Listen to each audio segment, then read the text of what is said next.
Hello guys, welcome to Fiction Quest. So in this video, we will see, what if Naruto awakened power of the Gremory clan's destruction and fell in love with the Crimson Haired Ruined Princess Rias Gremory? If you enjoy these kinds of stories, don't forget to show us some love by hitting the like button and subscribing to the channel. Your support means the world to us.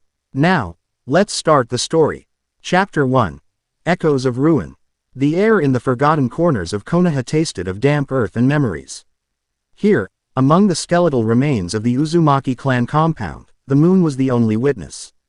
Naruto Uzumaki stood in the center of what was once a grand training courtyard, the stone under his feet cracked and overrun with resilient weeds. His orange jacket was discarded nearby, leaving him in a simple black shirt that did little to hide the tense lines of his muscles. He was 17, and the easy, boisterous grin he often wore to face the world was nowhere to be found.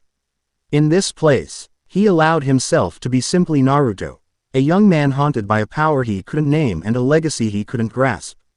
He cycled through his katas, movements that were as familiar as breathing. The swift punch, the sharp kick, the fluid block, they were the language of the shinobi, a language he had mastered. Yet, tonight, they felt hollow, insufficient. The chakra that pooled in his gut, a vast ocean of blue energy intertwined with the ferocious red of the nine tails, felt sluggish, almost foreign.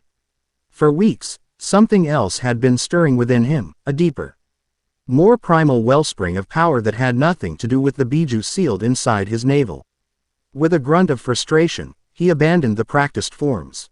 He stared at a monolithic boulder at the edge of the clearing. A silent giant that had withstood the ravages of time and war.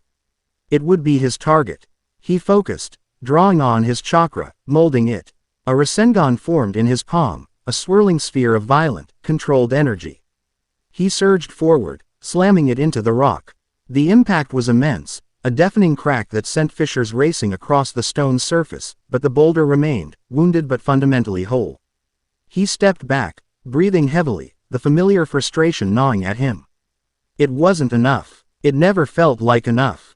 He closed his eyes, pushing aside the ninja techniques taught to him by his masters.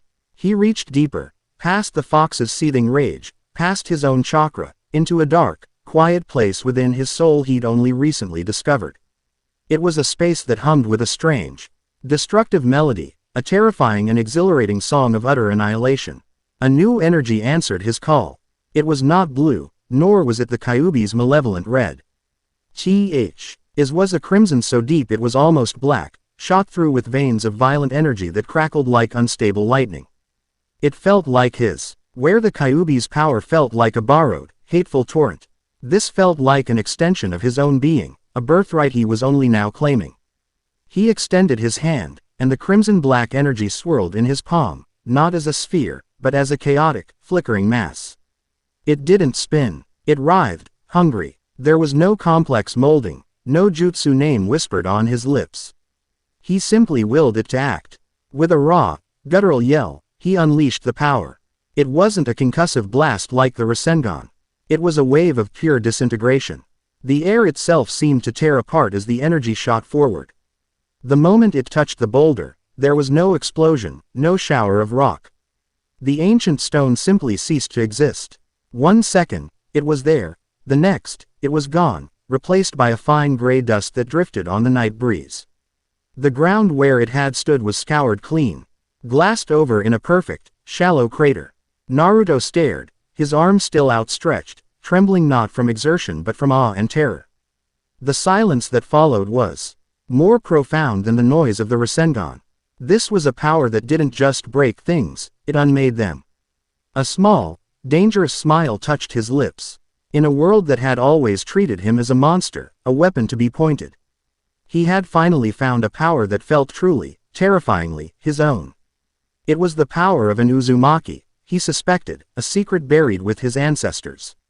And it was a secret he would keep until he understood it. Later that night, the sterile quiet of his small apartment was a stark contrast to the ruinous silence of the training ground. Stacks of books and purloined scrolls teetered on every available surface, a testament to his desperate search for answers. He'd borrowed them from the Hokage's archives, risking a scolding from Tsunade to hunt for any scrap of information on the Uzumaki clan. On-dimensional jutsu, on-ceiling techniques that went beyond what even Jiraiya had taught him. He was looking for a connection, anything that could explain the strange echo of power that now resided within him. He was hunched over a particularly dense scroll detailing forbidden space-time ninjutsu when the air in the room grew thick and heavy. The bare bulb above him flickered violently. A low hum vibrated through the floorboards, a sound that resonated deep in his bones, alarmingly similar to the energy he had unleashed earlier. His head snapped up. His sage mode senses, always a whisper at the edge of his perception, screamed a warning. On the wooden floor in the center of his room, lines of crimson light began to etch themselves into existence.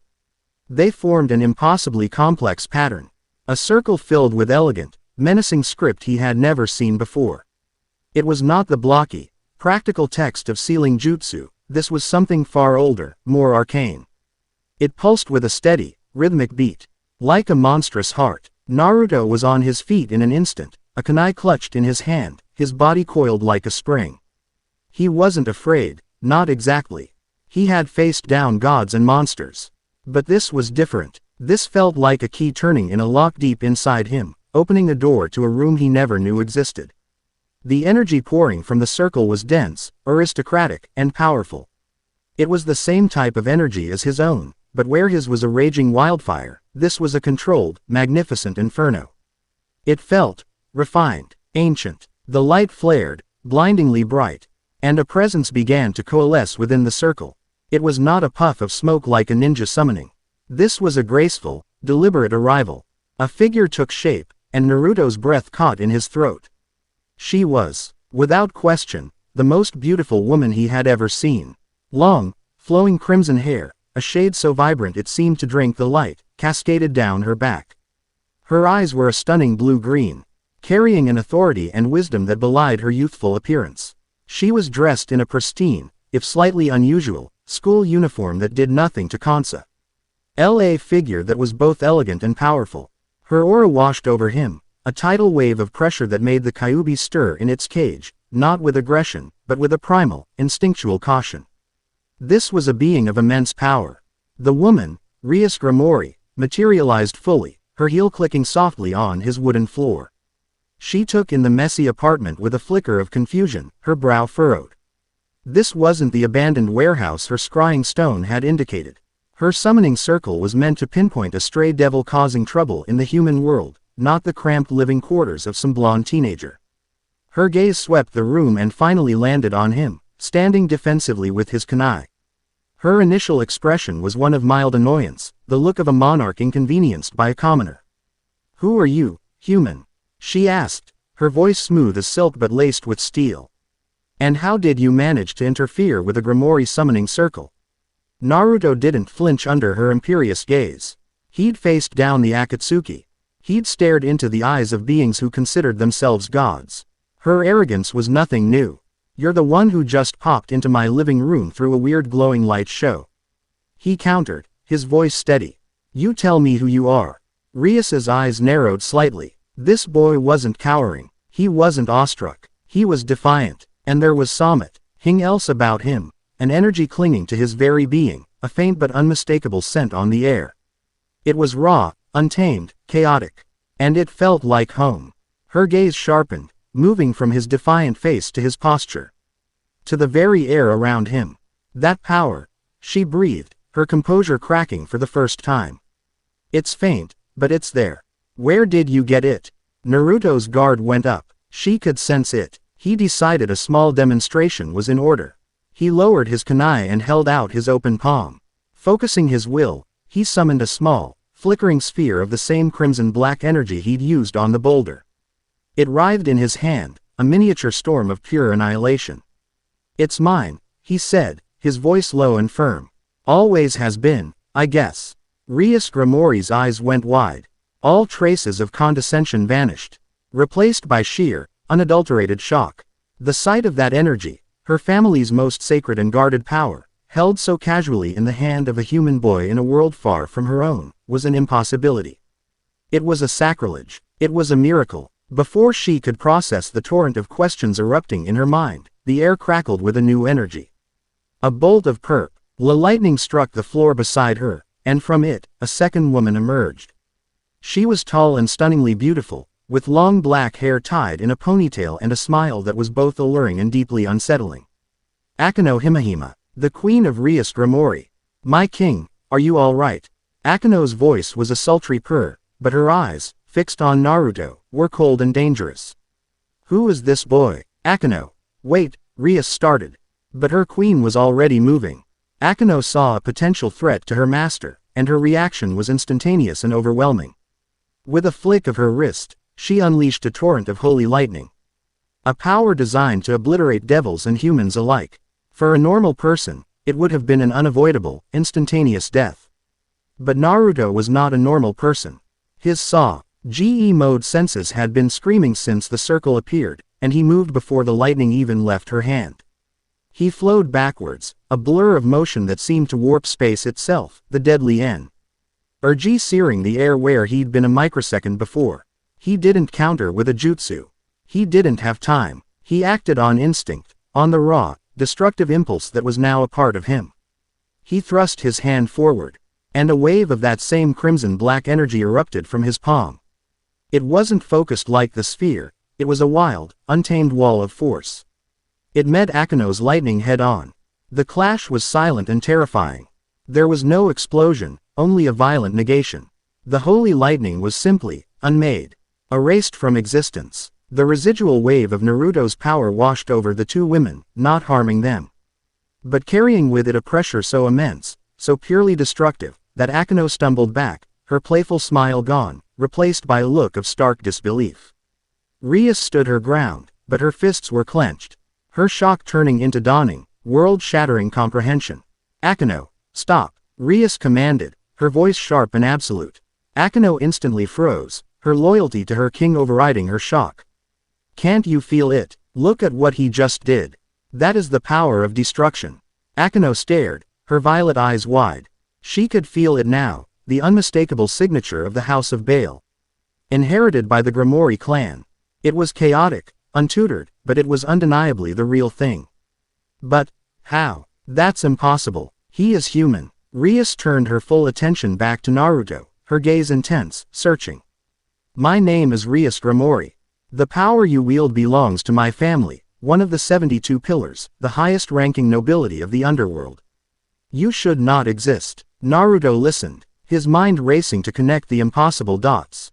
Underworld, devils, a noble family. It sounded like a fairy tale, but the power he felt from them, the way his own secret energy had reacted to their presence, was undeniable proof. He'd spent his life as an anomaly, the outcast Jinchuriki. Maybe his origins were even stranger than he had ever imagined.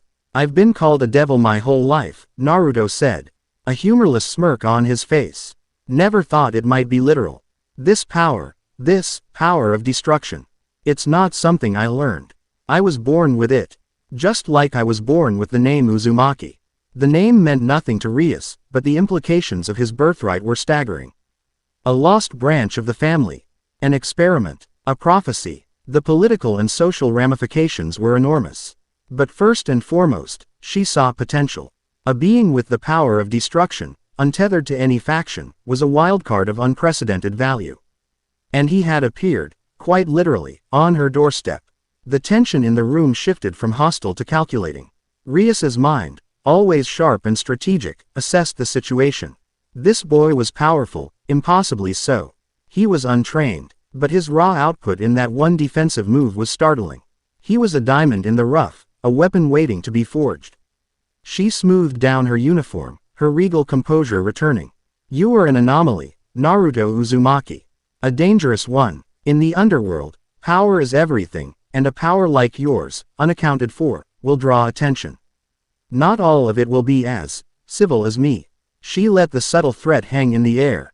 I can protect you, she continued, her voice softening, becoming persuasive. I can give you a home, a family that understands your power.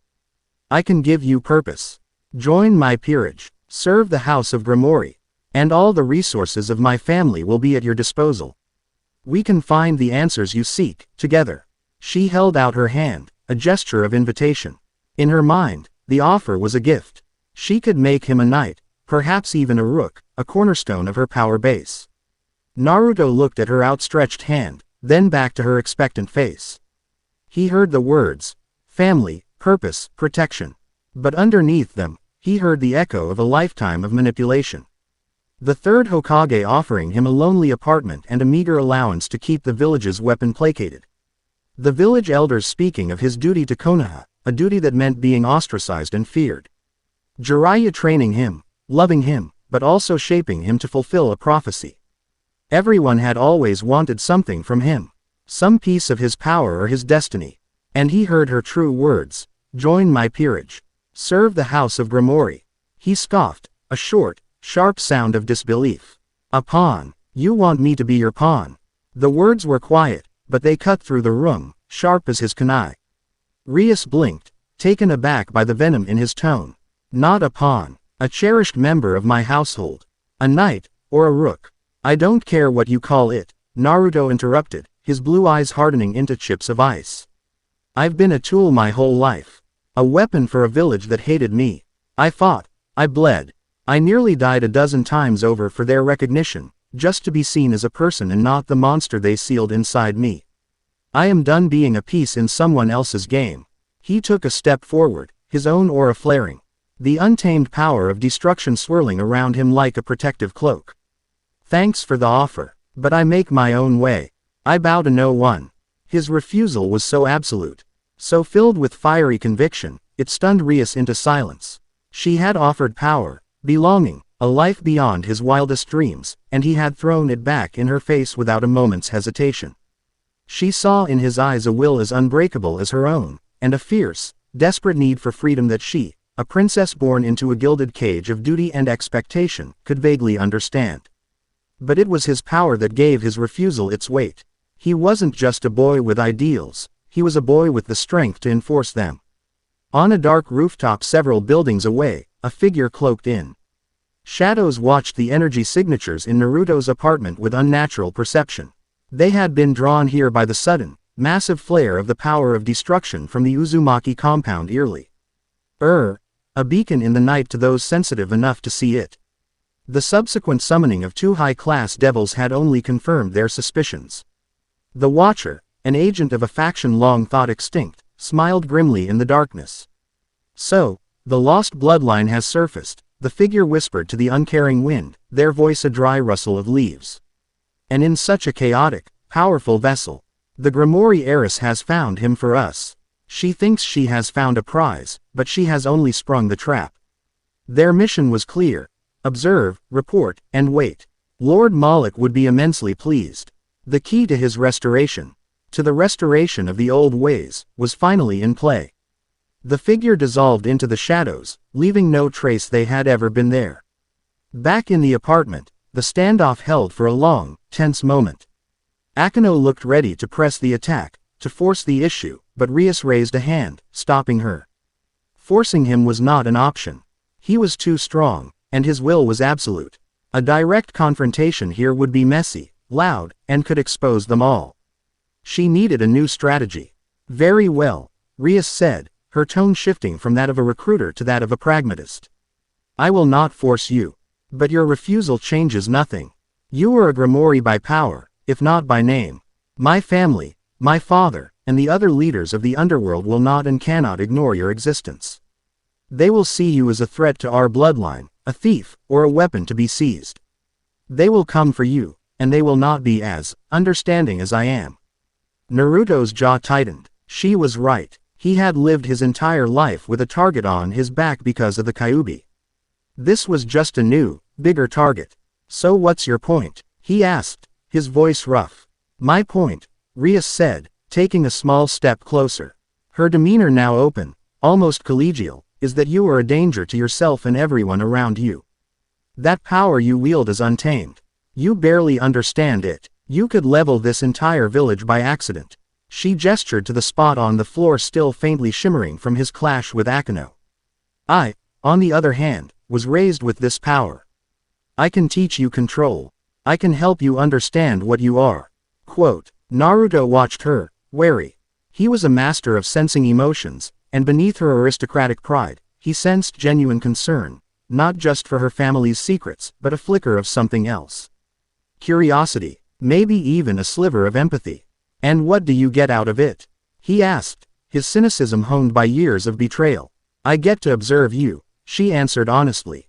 I get to protect my family's interests by ensuring their power isn't being used by a rampaging, ignorant child.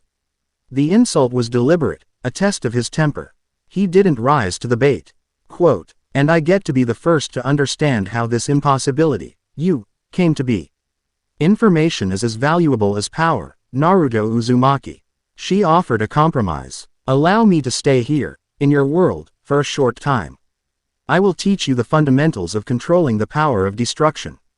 In exchange, you will allow me to study you, and you will answer my questions about your past, your clan, any thing that might explain our shared heritage.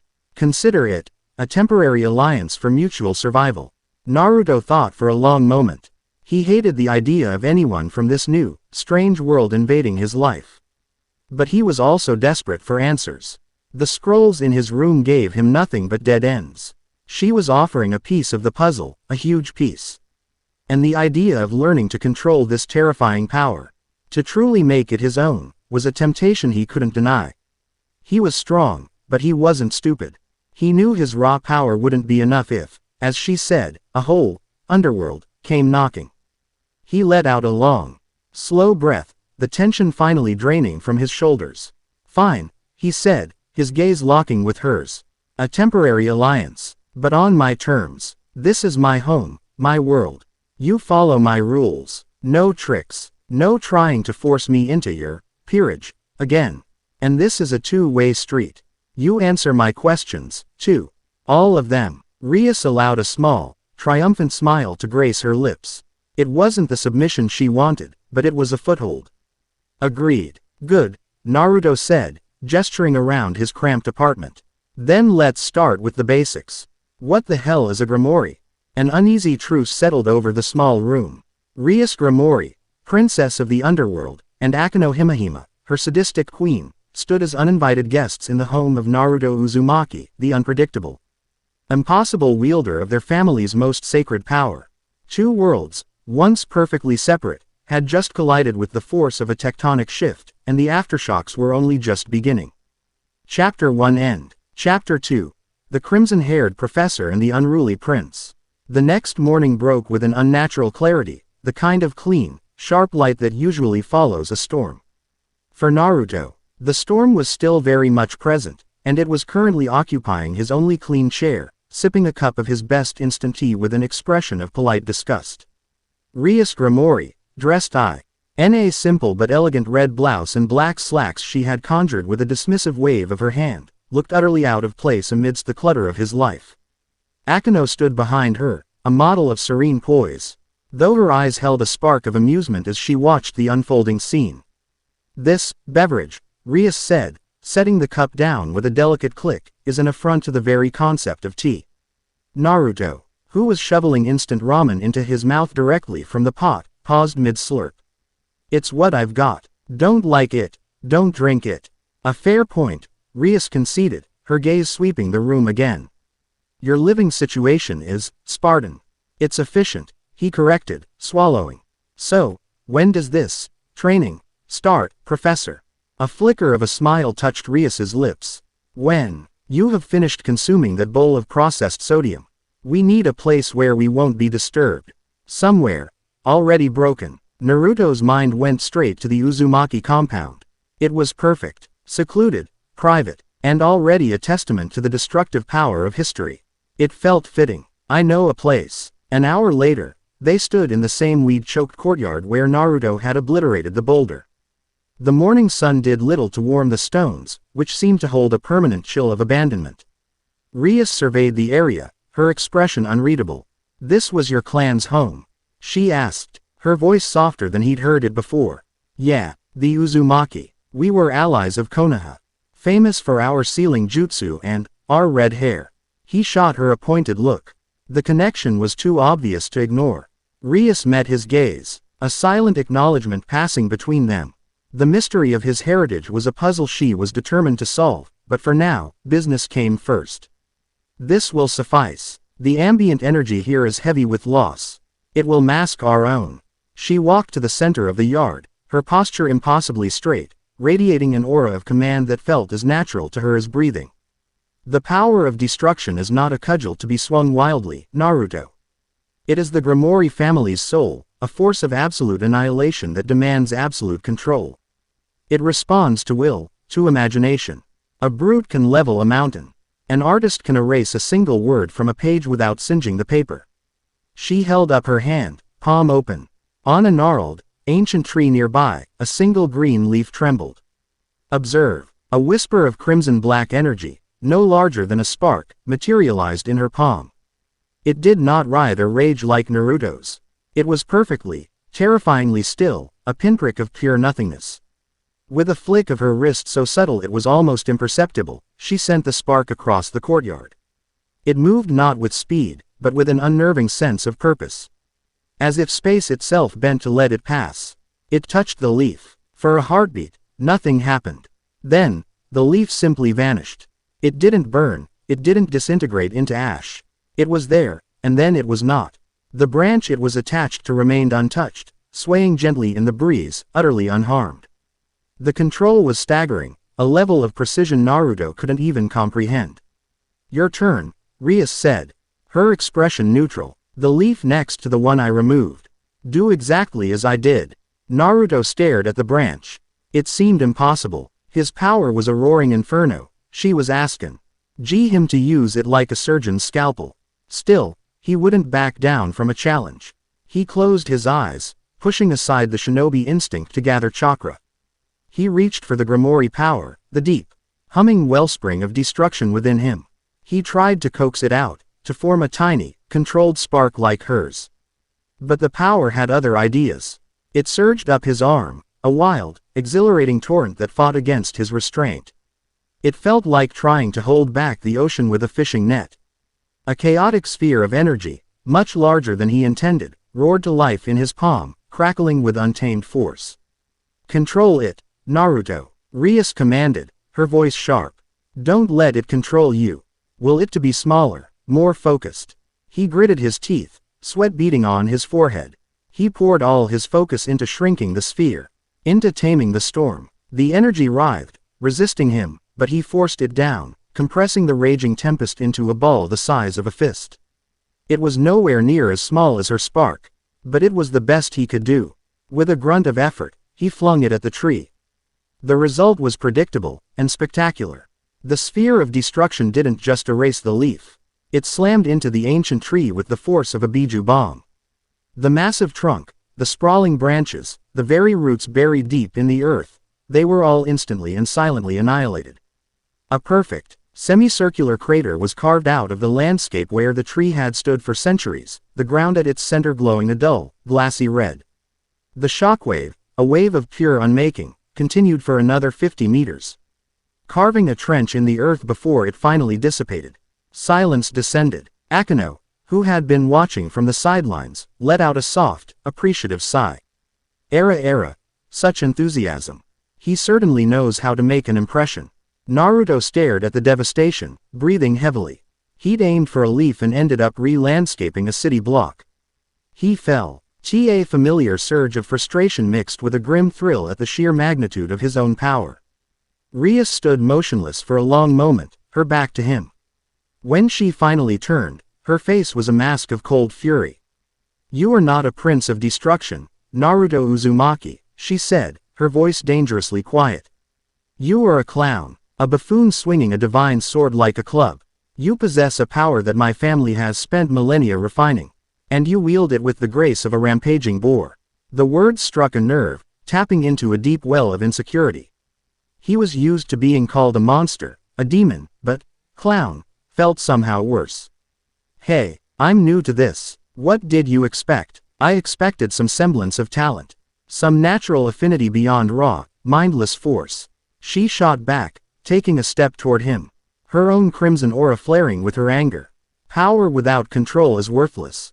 It is a danger to everyone, including yourself. Do you have any idea what would have happened if you'd missed? You could have erased the Hokage monument from the mountainside. Is that what you want? To be a walking natural disaster? Of course not," he yelled, his own power beginning to rise in response to hers. The air between them crackling with latent energy. But this power, it doesn't want to be small. It wants to be let loose. It's tied to what I feel, and you standing there acting all high and mighty is starting to piss me off. Quote, perhaps if you had a mind capable of more than one emotion at a time, you could manage it. Perhaps if you got off your high horse for 5 seconds, you cool. Teach me something useful instead of just showing off. Their auras swelled, the crimson-black energy of pure destruction radiating from them in waves, cracking the ancient stones at their feet. Akeno watched with a predatory smile, a flicker of lightning dancing on her fingertips. This was becoming interesting. Before it could escalate into a full-blown battle, a calm, almost lazy voice cut through the tension. I'd hate to interrupt the spirited debate, but Lord Hokage would like a word. They turned. Kakashi Hatake was leaning against the crumbling archway of the compound's entrance, his single visible eye curved into a familiar, unreadable crescent. He hadn't made a sound, and neither Naruto's sage senses nor the devil's potent perception had detected his approach. He was, as always, a ghost when he wanted to be. The flare of destructive energy vanished instantly as both Naruto and Rias reigned in their power, the sudden return to normalcy leaving the air feeling thin and empty. Naruto felt a flush of embarrassment. He'd been caught acting like a child. Kakashi-sensei, he mumbled. How long have you been there? Long enough to appreciate the impressive gardening, Kakashi said, his gaze drifting to the massive crater where the tree used to be. Tsunade-sama felt a tremor. She gets cranky when her morning sake is disturbed. She's requested your presence. All 3 of you. His eye flicked to Rias and Akeno. She's very interested in meeting Konoha's new, foreign dignitaries. The Hokage's office was a room that had seen its share of impossible situations, but the current one ranked high on the list.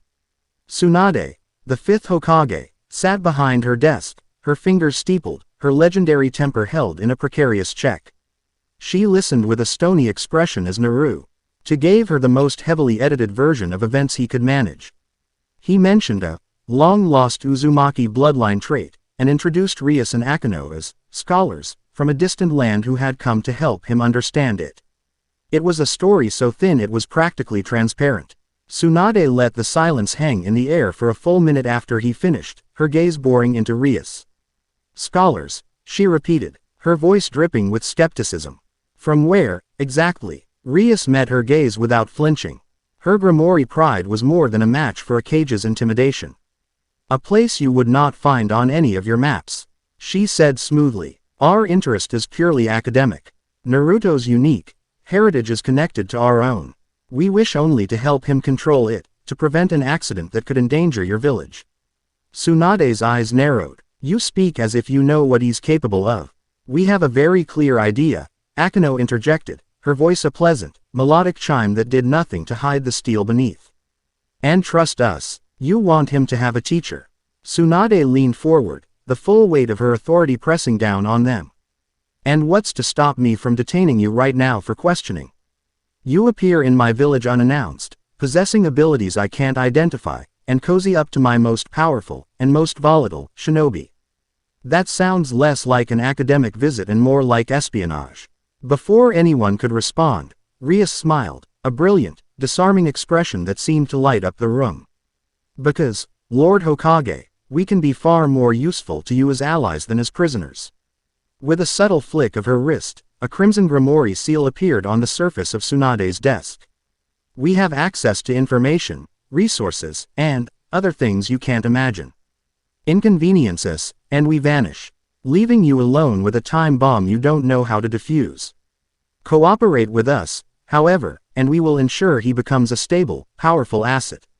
We will even share our knowledge. She leaned in, her voice dropping to a conspiratorial whisper. I understand your medical corps is still struggling with the cellular degradation caused by certain forbidden jutsu.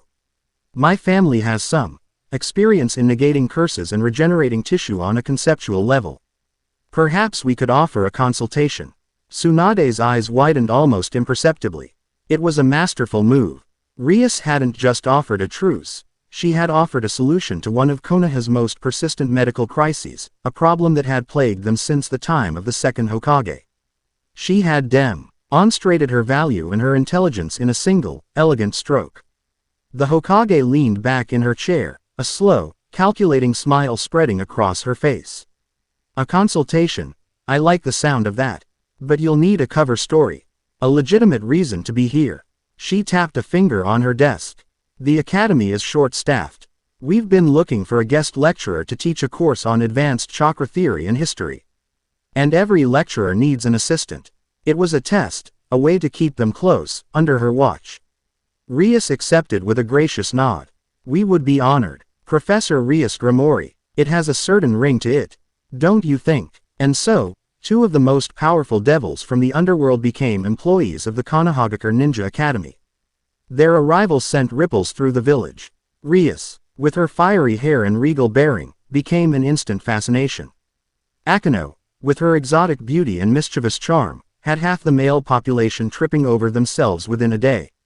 They moved into the apartment next to Naruto's, a move arranged by Tsunade to keep them all contained, and an uneasy routine began to form. Mornings were for training, which mostly consist of Rias criticizing Naruto's lack of finesse and Naruto retorting with loud, creative insults about her bossy, aristocratic nature. Afternoons were for their work at the academy, where Rias proved to be surprisingly effective. If intimidating, teacher and Akeno charmed the staff and students alike. Their first real test as a team came a week later, without warning. Naruto was walking home after a particularly grueling session of failing to erase a single pebble from existence when he felt it, a spike of foul, corrupt energy on the edge of the village, near the old memorial stone. It was cloying and hungry, utterly alien to the natural energies of the world. Simultaneously, the Gremory crest on the back of his hand, a temporary magical tattoo Rias had placed there as a communication device, glowed with a faint crimson light. He didn't hesitate. He was a blur of motion, leaping across the rooftops of Konoha, the setting sun casting his long shadow ahead of him. He arrived at the clearing to a scene of chaos. A creature that looked like a grotesque fusion of a wolf and a spider, with too many legs and dripping, venomous fangs, was bearing down on a group of academy students who had stayed out too late.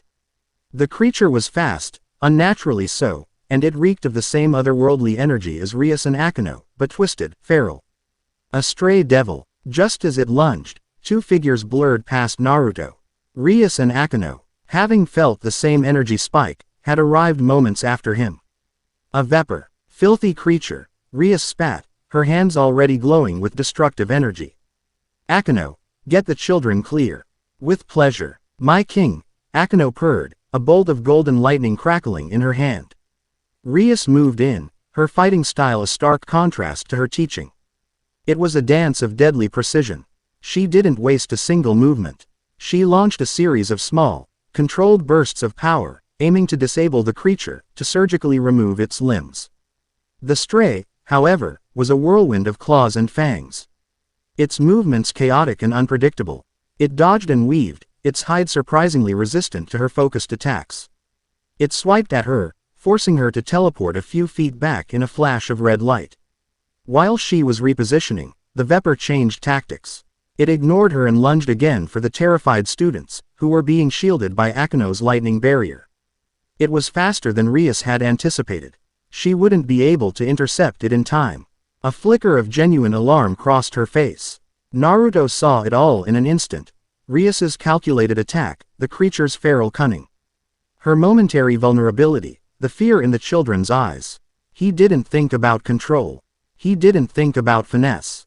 He thought about the look on Iruka-sensei's face when he'd shielded him from Mizuki's shuriken. He thought about Hinata stepping in front of Pain to save him.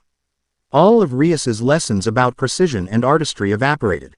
He acted on the one principle that had guided his entire life. Protect your precious people. He didn't form a sphere or a beam. He simply held out his hand and willed the threat to be gone. A torrent of crimson-black power, raw and absolute, erupted from his palm. It was not the clumsy, explosive blast from the training ground. This was focused by his singular, desperate intent. It was a spear of pure annihilation. The vapor didn't even have time to scream. The spear of destruction hit it dead center, and it was simply gone. Unmade. The only evidence it had ever existed was a faint, foul-smelling mist that quickly dissipated in a deep Sizzling scar burned into the earth behind where it had stood. The attack was so fast, so utterly final, that the students he had saved barely registered what had happened. Silence fell over the clearing. Akeno lowered her barrier, her usual playful smile replaced by a look of profound respect. Rias slowly lowered her hands, staring at the spot where the stray devil had been. She turned her head and looked at Naruto, who was breathing a little heavily, the afterglow of his power still shimmering around him. He hadn't been precise. He hadn't been elegant. He had used a sledgehammer where she had tried to use a scalpel. And he had succeeded where she had faltered. From the deep shadows of the surrounding forest, the cloaked agent of Moloch watched the scene unfold, their gaze fixed on Naruto. They had felt the stray's presence and had come to observe. What they saw was invaluable. Interesting, the agent whispered to themselves. The Gremory's control is a cage, but his emotions are the key. His desire to protect, it does not dilute the power. It sharpens it. It gives the storm a purpose. The agent noticed a small, almost invisible glyph the Vepr had scratched into At. Before it attacked, a tracking marker. Their own kind had been here, testing the waters. The pieces are moving. Lord Moloch's return is inevitable. The figure melted back into the woods, their presence completely erased. Later that night, the atmosphere in Naruto's apartment was thick with unspoken thoughts. They sat in silence, the adrenaline of the battle having long since faded, leaving behind a strange mix of exhaustion and tension. Rias finally stood up and walked over to the small medical kit Naruto kept on his counter. She pulled out a disinfectant wipe and a bandage. "You're bleeding," she said, her voice soft. Naruto looked down. A long, shallow gash, courtesy of the Vepr's flailing claws, ran along his forearm. He hadn't even noticed it. "It's nothing. The Kyuubi will heal it in a minute." "Let me," she insisted, her tone leaving no room for argument. She gently took his arm, her touch surprisingly delicate. As she cleaned the wound, her crimson hair brushed against his hand. He could smell her scent. Something clean and regal, like rain on roses. For the first time, he wasn't seeing a princess or a professor. He was just seeing a girl. "What I did back there," he started, breaking the silence. "It wasn't what you taught me." "No," she agreed, her focus on his arm. "It was reckless, inefficient, and created far too much collateral damage to the surrounding landscape." She finished cleaning the cut and began to apply the bandage with practiced care. "It was also perfectly timed and brutally effective. You saved those children. You saved me from a moment of miscalculation." She looked up, her blue-green eyes meeting his. The haughty fire was gone, replaced by something deeper, more complex. "My way is not the only way. I have been trained to see this power as a tool of precision. You wield it like an extension of your heart. It's chaotic and dangerous, but I cannot deny the results." The admission cost her, he could tell. It went against her entire upbringing. A flicker of a new kind of respect passed between them. "This power," he said, his voice quiet, thoughtful. "It's not evil, is it? It just is. It doesn't just have to be for breaking things." A genuine, unguarded smile touched Rias's lips. It transformed her face, softening her regal features into something breathtakingly beautiful. "No, Naruto, it is not evil. My brother, Circex, once told me that the power of destruction is truly the power of liberation. It is the force that can unmake a cage, erase a sickness, destroy a curse. It removes what is, to make way for what can be. In the right hands, it is the ultimate creative force." The words settled into Naruto's soul, filling a void he never knew he had. The Kyuubi's power was a force of nature, a thing of rage and chakra. His ninja skills were tools for a soldier. But this power, the power of his blood, his true heritage, it could be something more. It could be the power to build a better world, not by creating, by removing the things that caused pain.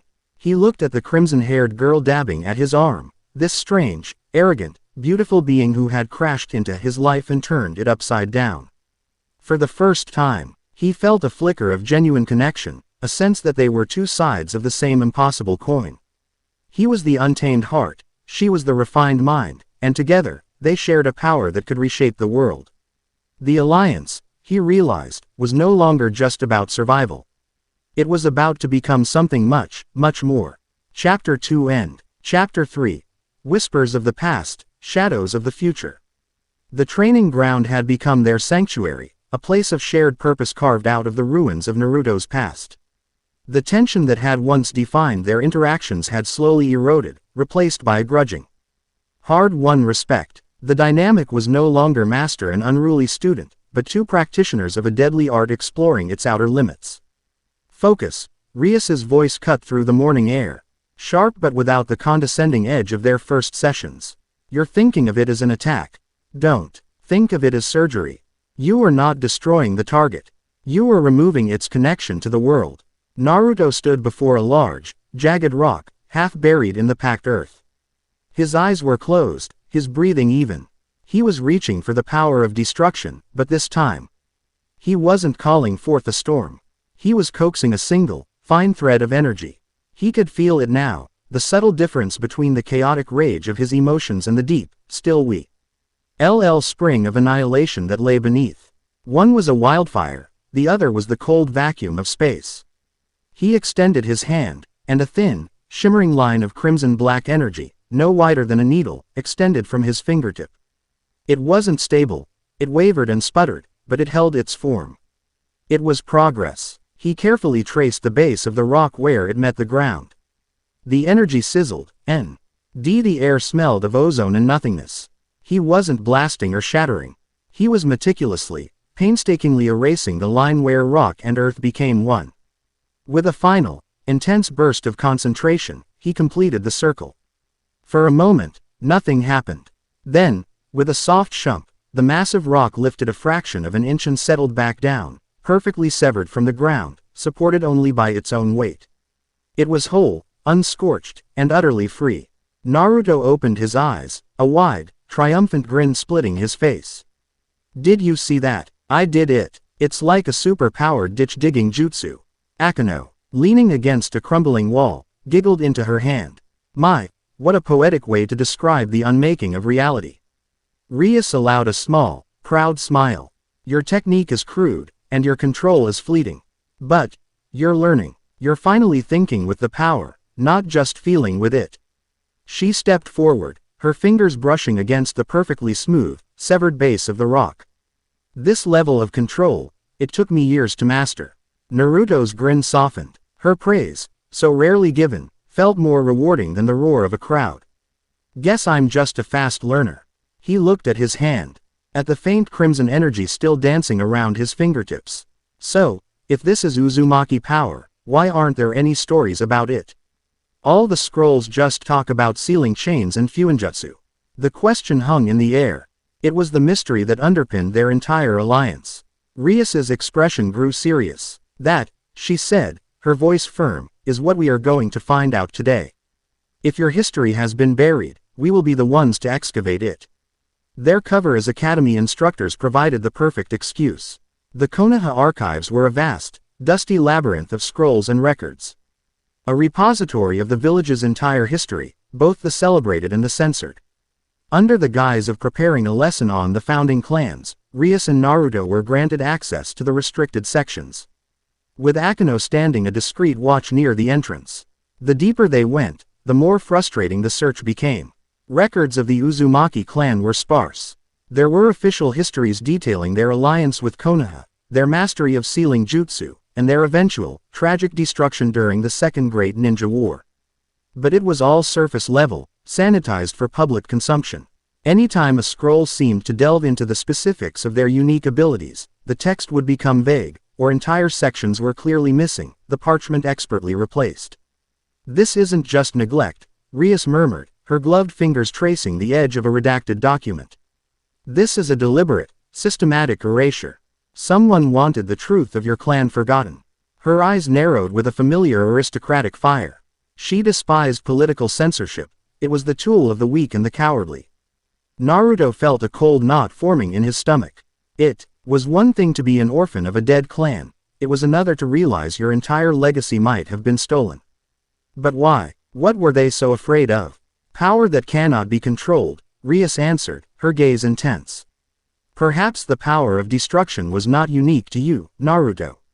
Perhaps it was a trait that manifested in several Uzumaki, and Konoha's leaders, even your ancestor the first Hokage, feared it. A power that can unmake anything, from a mountain to a tailed beast's prison, it's the ultimate threat to the established order.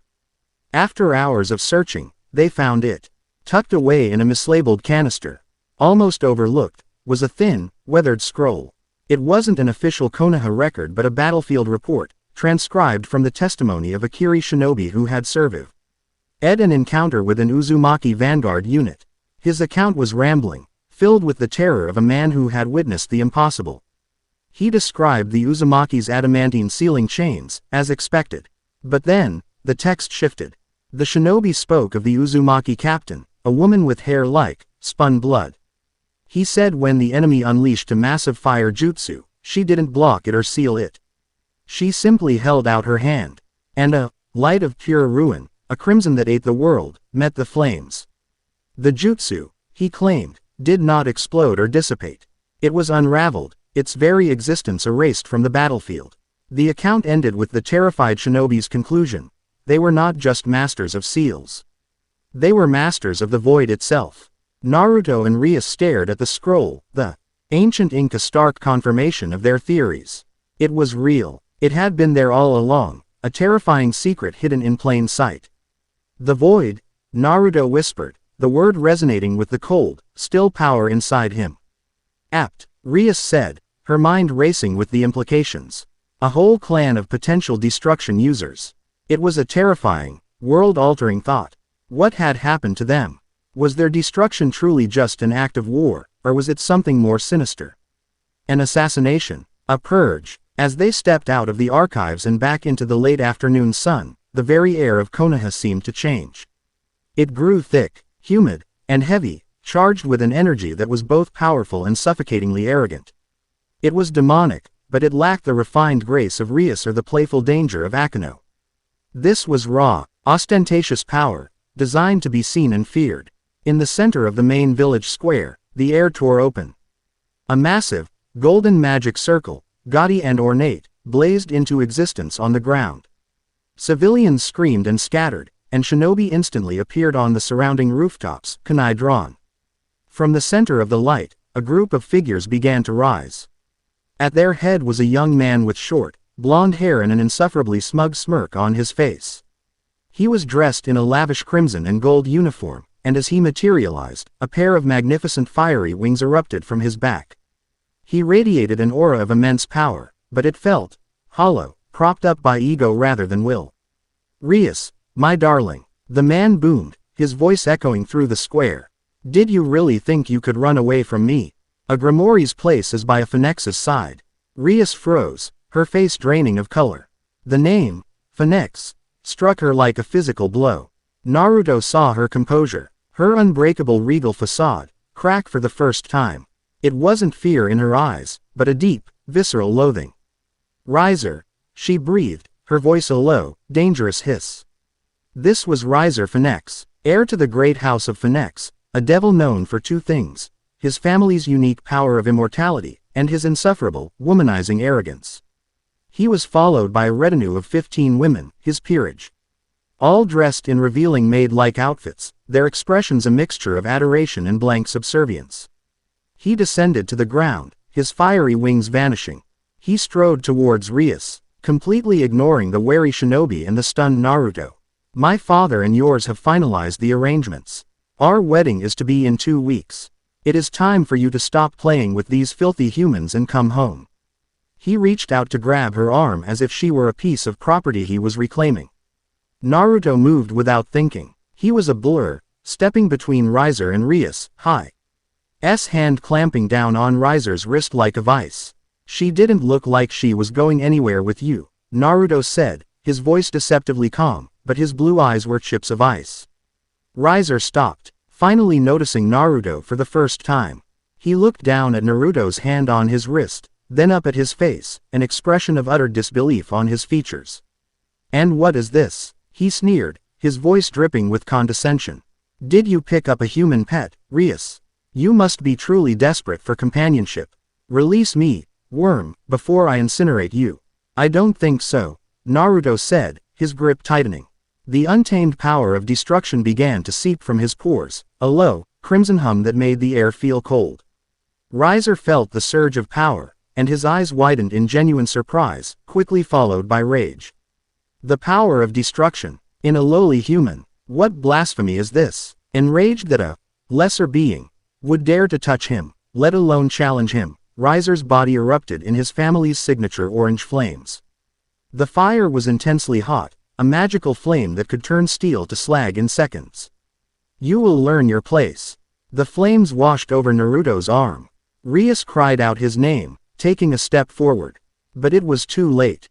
But Naruto didn't scream. He didn't even flinch. He met the flames with his will. He remembered the feeling of severing the rock, of isolating and removing. He didn't try to overpower the fire with a bigger blast. He met it with a focused, invisible wave of his own power, a targeted application of the void. He unmade the fire's existence. The Phoenix flames, the legendary fire of immortality, vanished a millimeter from his skin. They didn't sputter out. They were simply erased, leaving a pocket of absolute cold in their wake. Naruto's grip remained, his arm completely unharmed. The entire square went silent. The Konoha shinobi stared, unable to comprehend what they had just seen. Riser's peerage looked on in shock. Riser himself was speechless, his smug confidence shattered. He had just used his full power flames on a mere human, and nothing had happened. From a high, shadowed rooftop, the agent of Moloch watched the exchange with breathless intensity. They hadn't cared about the devil's petty squabbles, but this was paradigm shifting. He erased it, the agent thought, their mind reeling. Not blocked, not countered. He erased the very concept of the Phoenix flame. The power of ruin clashing with the flame of renewal. It's not just a clash of energies. It's a war of concepts. The boy is the fulcrum. Lord Moloch must know of this. Riser, humiliated and furious, ripped his arm from Naruto's grasp. You will pay for that, you filthy mongrel. He shrieked, his body glowing as he prepared to unleash a massive attack.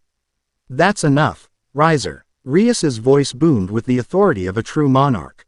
She stepped beside Naruto, her own crimson aura flaring to life, a protective shield around them both. You will not harm him. And I will not marry you. The engagement is off. Riser laughed, a high, grating sound. You have no say in the matter, my dear. This is politics. This is about uniting our families. Your feelings are irrelevant. Then I will make them relevant, Rias declared, her mind working furiously. She saw only one way out, one official avenue to defy the will of her father and the council. I challenge you to a rating game. My peerage against yours. If I win, the engagement is voided, permanently. A slow, cruel smile spread across Riser's face. He looked from Rias to Akeno, then glanced at Naruto with contempt. Your peerage. You have a queen and, what is he? Your pet pawn. He gestured behind him to his full complement of 15 pieces. I have a full set, my dear. All of them experienced. You stand no chance. Is that a yes or a no? Rias pressed, her voice unwavering. Oh, it's a yes, Riser chuckled, his confidence returning. I accept. I look forward to breaking your spirit, Rias. And when I am done with you, I will personally enjoy incinerating your little human friend over and over again. With a final, hateful glare at Naruto, he and his entourage vanished in their gaudy, golden magic circle, leaving a tense, vibrating silence in their wake. The shinobi slowly lowered their weapons, looking to Naruto and the foreign woman beside him with a new sense of awe and confusion. Naruto turned to Rias, the quiet fury still simmering in his eyes. He had seen that look of entitlement on the faces of the village elders, on the nobles of the Land of Fire. The assumption that power and birthright gave them the right to control others' lives. It was something he would never, ever tolerate. What's a rating game? He asked, his voice low. It is a sanctioned battle in the underworld, Rias explained, her posture still rigid with anger. A strategic war game where our peerage members are the pieces. It's like chess, but with magic and combat. The loser must abide by the terms of the wager. She looked away, her fists clenched. He's right. I only have Akeno, and he has a full peerage. His pieces are loyal, experienced, and his own ability to regenerate from any wound makes him almost invincible. The odds are impossible. Naruto listened, his expression hardening. He looked at Rias, at the frustration and helplessness warring with her Gremory pride. He saw the corner she'd been backed into. He thought of her teaching him, of her offering him answers, of the strange, fragile trust they were beginning to build. He thought of Riser's smug, possessive face. He stepped in front of her, forcing her to meet his gaze. His blue eyes burned with a fierce, unwavering light. "You're wrong," he said, his voice ringing with absolute conviction. "The odds aren't impossible, because he's not fighting just you and Akeno." He poked a thumb at his own chest. "You called this a temporary alliance for mutual survival. Well, consider it upgraded. That arrogant, fire-breathing chicken man pissed me off. I'm in. You, me, Akeno, we're going to go to this underworld of yours, and we're going to wipe that stupid smirk right off his face." Rias stared at him, stunned. He wasn't offering to be her pawn. He wasn't asking to join her peerage. He was declaring himself her partner, her equal in the fight to come. It was a choice made not out of duty or obligation, but out of a shared sense of defiance. A bond forged in the face of a common enemy. A slow, genuine smile, the first she'd had since Riser's arrival, spread across her face. The weight on her shoulders seemed to lift, replaced by a surge of defiant hope. "Very well, Naruto Uzumaki," she said, her voice filled with a newfound strength. "Let's go show him what real power looks like." Chapter 3 End. Chapter 4. The Forges of Hell and the Will of a Shinobi. The journey to the underworld was not a journey at all. It was a violent tearing of reality. Rias created the transport circle on the floor of the Uzumaki compound. A swirling vortex of crimson light that hummed with a power that made the very air vibrate. She offered Naruto a hand. "Stay close," she advised, her voice tight. "The transition can be disorienting for mortals." Naruto took her hand, his grip firm. "I once got reverse summoned from the belly of a giant toad. I think I can handle a little disorientation." He could not. The moment they stepped into the circle, the world dissolved into a screaming kaleidoscope of color and sensation. It felt like being turned inside out and flung through a star. His sage mode, which connected him to the natural energy of his world, went haywire. There was no natural energy here, only a thick, cloying miasma of demonic power, ancient ambitions, and dormant grudges. It was like trying to breathe in an ocean of raw, untamed magic. He gritted his teeth, his senses reeling, focusing on the single, solid point of contact in the chaotic storm, Rias's hand. Just as quickly as it began, it ended. The Y stepped out of the light and into a garden. The air was cool and smelled of night-blooming flowers and something else, something metallic and ancient, like old blood and ozone. The sky above was a permanent, breathtaking twilight, studded with constellations he had never seen before. A deep purple nebula swirled lazily where the moon should have been. In the distance, impossibly grand castles W.I.T.H. spires that pierced the clouds floated on islands of rock, connected by bridges of pure light. They stood on a vast, manicured lawn before a palace that made the Hokage's mansion look like a rustic cottage. It was a masterpiece of Gothic architecture, all soaring arches, intricate gargoyles, and stained glass windows that glowed with an internal crimson light. This was the seat of the House of Gremory, a monument to power and prestige. "Welcome, Naruto Uzumaki," Rias said, her voice filled with a mixture of pride and weariness, "to my home." Before he could properly take in the scale of the place, the grand doors of the palace swung open. Two figures stood silhouetted in the doorway. One was a young man with blonde hair and a handsome, friendly face, dressed in a sharp black uniform. The other was a small, white-haired girl who couldn't have been much older than Konohamaru, her expression utterly blank as she nibbled on a chocolate bar. "President Akeno-senpai," the young man called out, his face breaking into a relieved smile as he jogged towards them. "We were so worried when you vanished from Kuo. Is everything all right?" His eyes fell on Naruto, and his friendly demeanor became instantly wary. His hand drifting instinctively to the hilt of the European-style sword at his hip. "And who is this?" "Kiba, Kaneko," Rias said, her tone formal but warm. "This is Naruto Uzumaki. He is our ally in the upcoming situation." The small girl, Kaneko, looked Naruto up and down, her golden eyes lingering for a moment. She took another bite of her chocolate. "He smells weird," she declared, her voice flat. "Like a fox and a firecracker." Naruto bristled. Hey, I smell great, for your information. Kiba offered a polite, if strained, smile. Any ally of the president is a friend of ours. I am Kiba Yuto, her knight. Kaneko Tuju, her rook, the girl added without looking away from her snack. The introductions were cut short as they were ushered inside, the vastness of the palace's interior even more overwhelming than the outside. The air inside was thick with tension.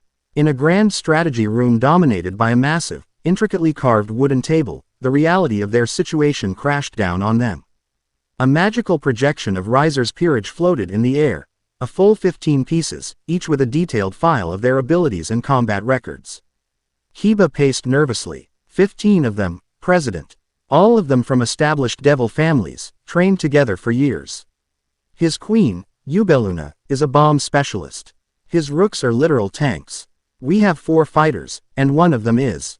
He trailed off, glancing at Naruto. The implication was clear, and one of them is an unknown, human liability. Naruto is not a liability, Rias stated, her voice sharp, cutting off any further dissent. His power is significant. But is it controllable? Kiba pressed, his concern for Rias overriding his politeness. Rating games are about strategy, teamwork, and precision. A single stray blast of power could get one of us eliminated. Can he work with a team? The question was valid. Naruto had always been a bit of a lone wolf, relying on his own tenacity and shadow clones to win the day. He looked at the faces around the table. Rias, trying to project a confidence she clearly didn't feel. Akeno, her smile a little too tight. Kiba, his anxiety palpable. Kaneko, seemingly indifferent but her jaw set in a stubborn line. They were a family, and he was the outsider threatening to throw their dynamic into chaos.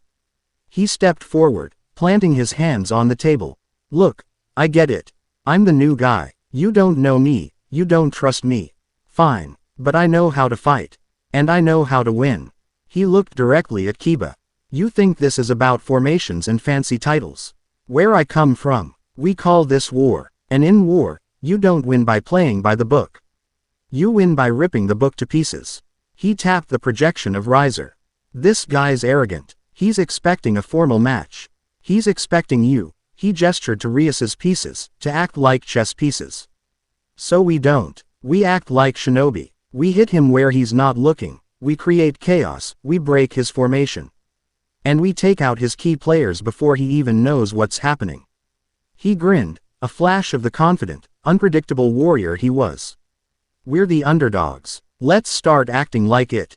It's way more fun. His words, filled with a simple, unshakable confidence, cut through the oppressive anxiety in the room. Kiba stopped pacing. Kaneko actually paused her chewing. Akeno's smile became a little more genuine. Rias looked at him, a flicker of admiration in her eyes. He wasn't just offering power, he was offering a new way to think, a warrior's perspective in a world of aristocrats. He has a point, Akeno said, her voice a low purr. Riser expects a Gremory. Let's give him a whirlwind instead. The plan was set. They had 10 days. 10 days to turn a fractured group of individuals into a cohesive fighting unit capable of taking on an opponent that outmatched them in every conventional sense. Their training began in the Gremory family's private training dimension, a vast pocket world that could be configured to simulate any environment. Naruto's first session was with Kiba. They stood in a simulated forest, the air crisp and cool. My ability is Sword Birth, Kiba explained, a sleek, demonic sword materializing in his hand. I can create swords of any kind. I focus on speed and precision. My ability is punching things really hard, Naruto countered, cracking his knuckles. Let's go. Kiba was fast, impossibly fast. He moved like a flicker, his blade a silver blur aimed at Naruto's vitals. But Naruto's senses, honed by countless life or death battles and amplified by Sage Mode, were faster. He didn't try to block. He flowed around the attacks, dodging and weaving with an animal grace. You're quick, Naruto admitted, backflipping away from a devastating lunge. But you're fighting one of me.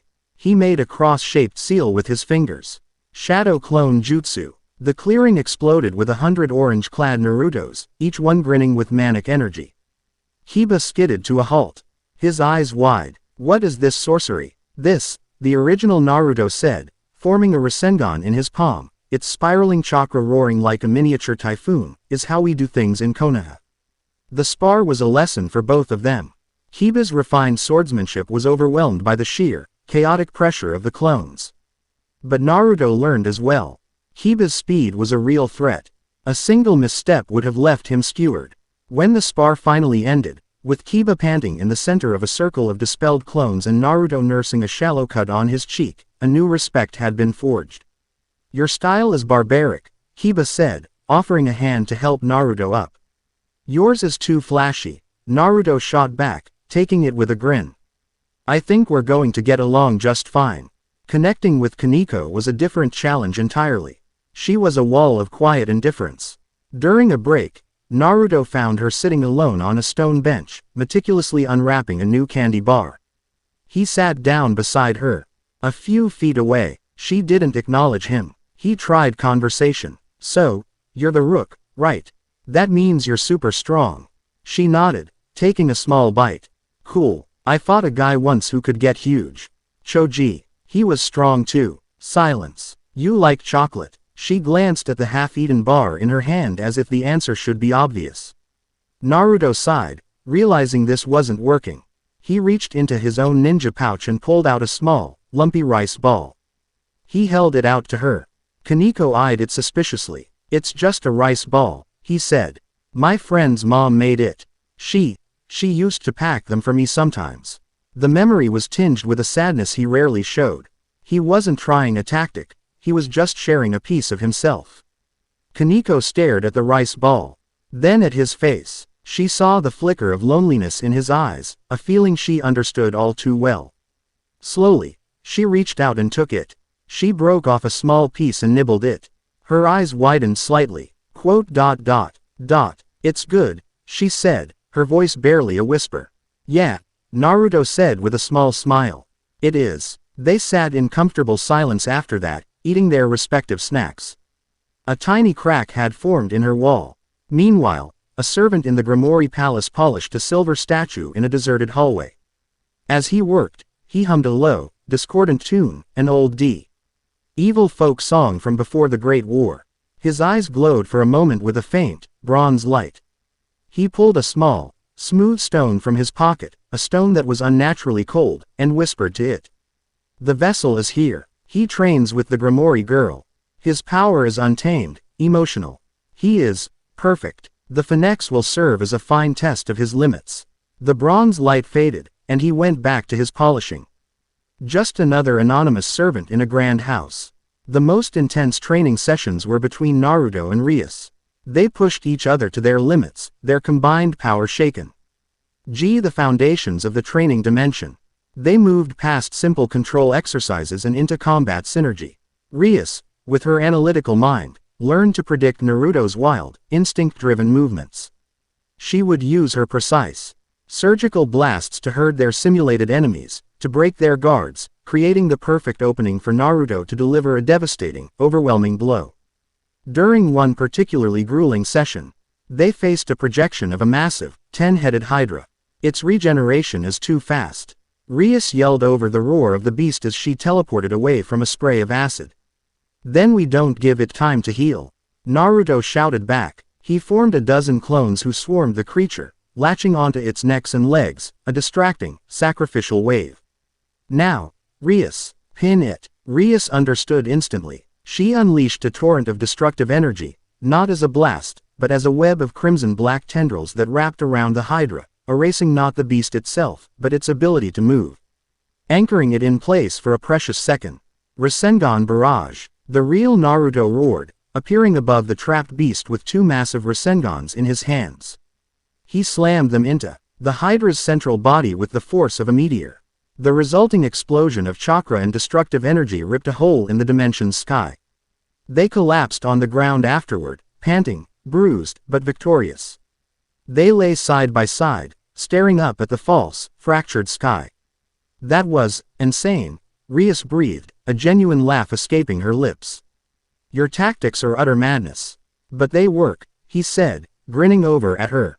In the dim light of the pocket dimension, with her hair fanned out around her and her face flushed from exertion, she looked less like a princess and more like just Rias.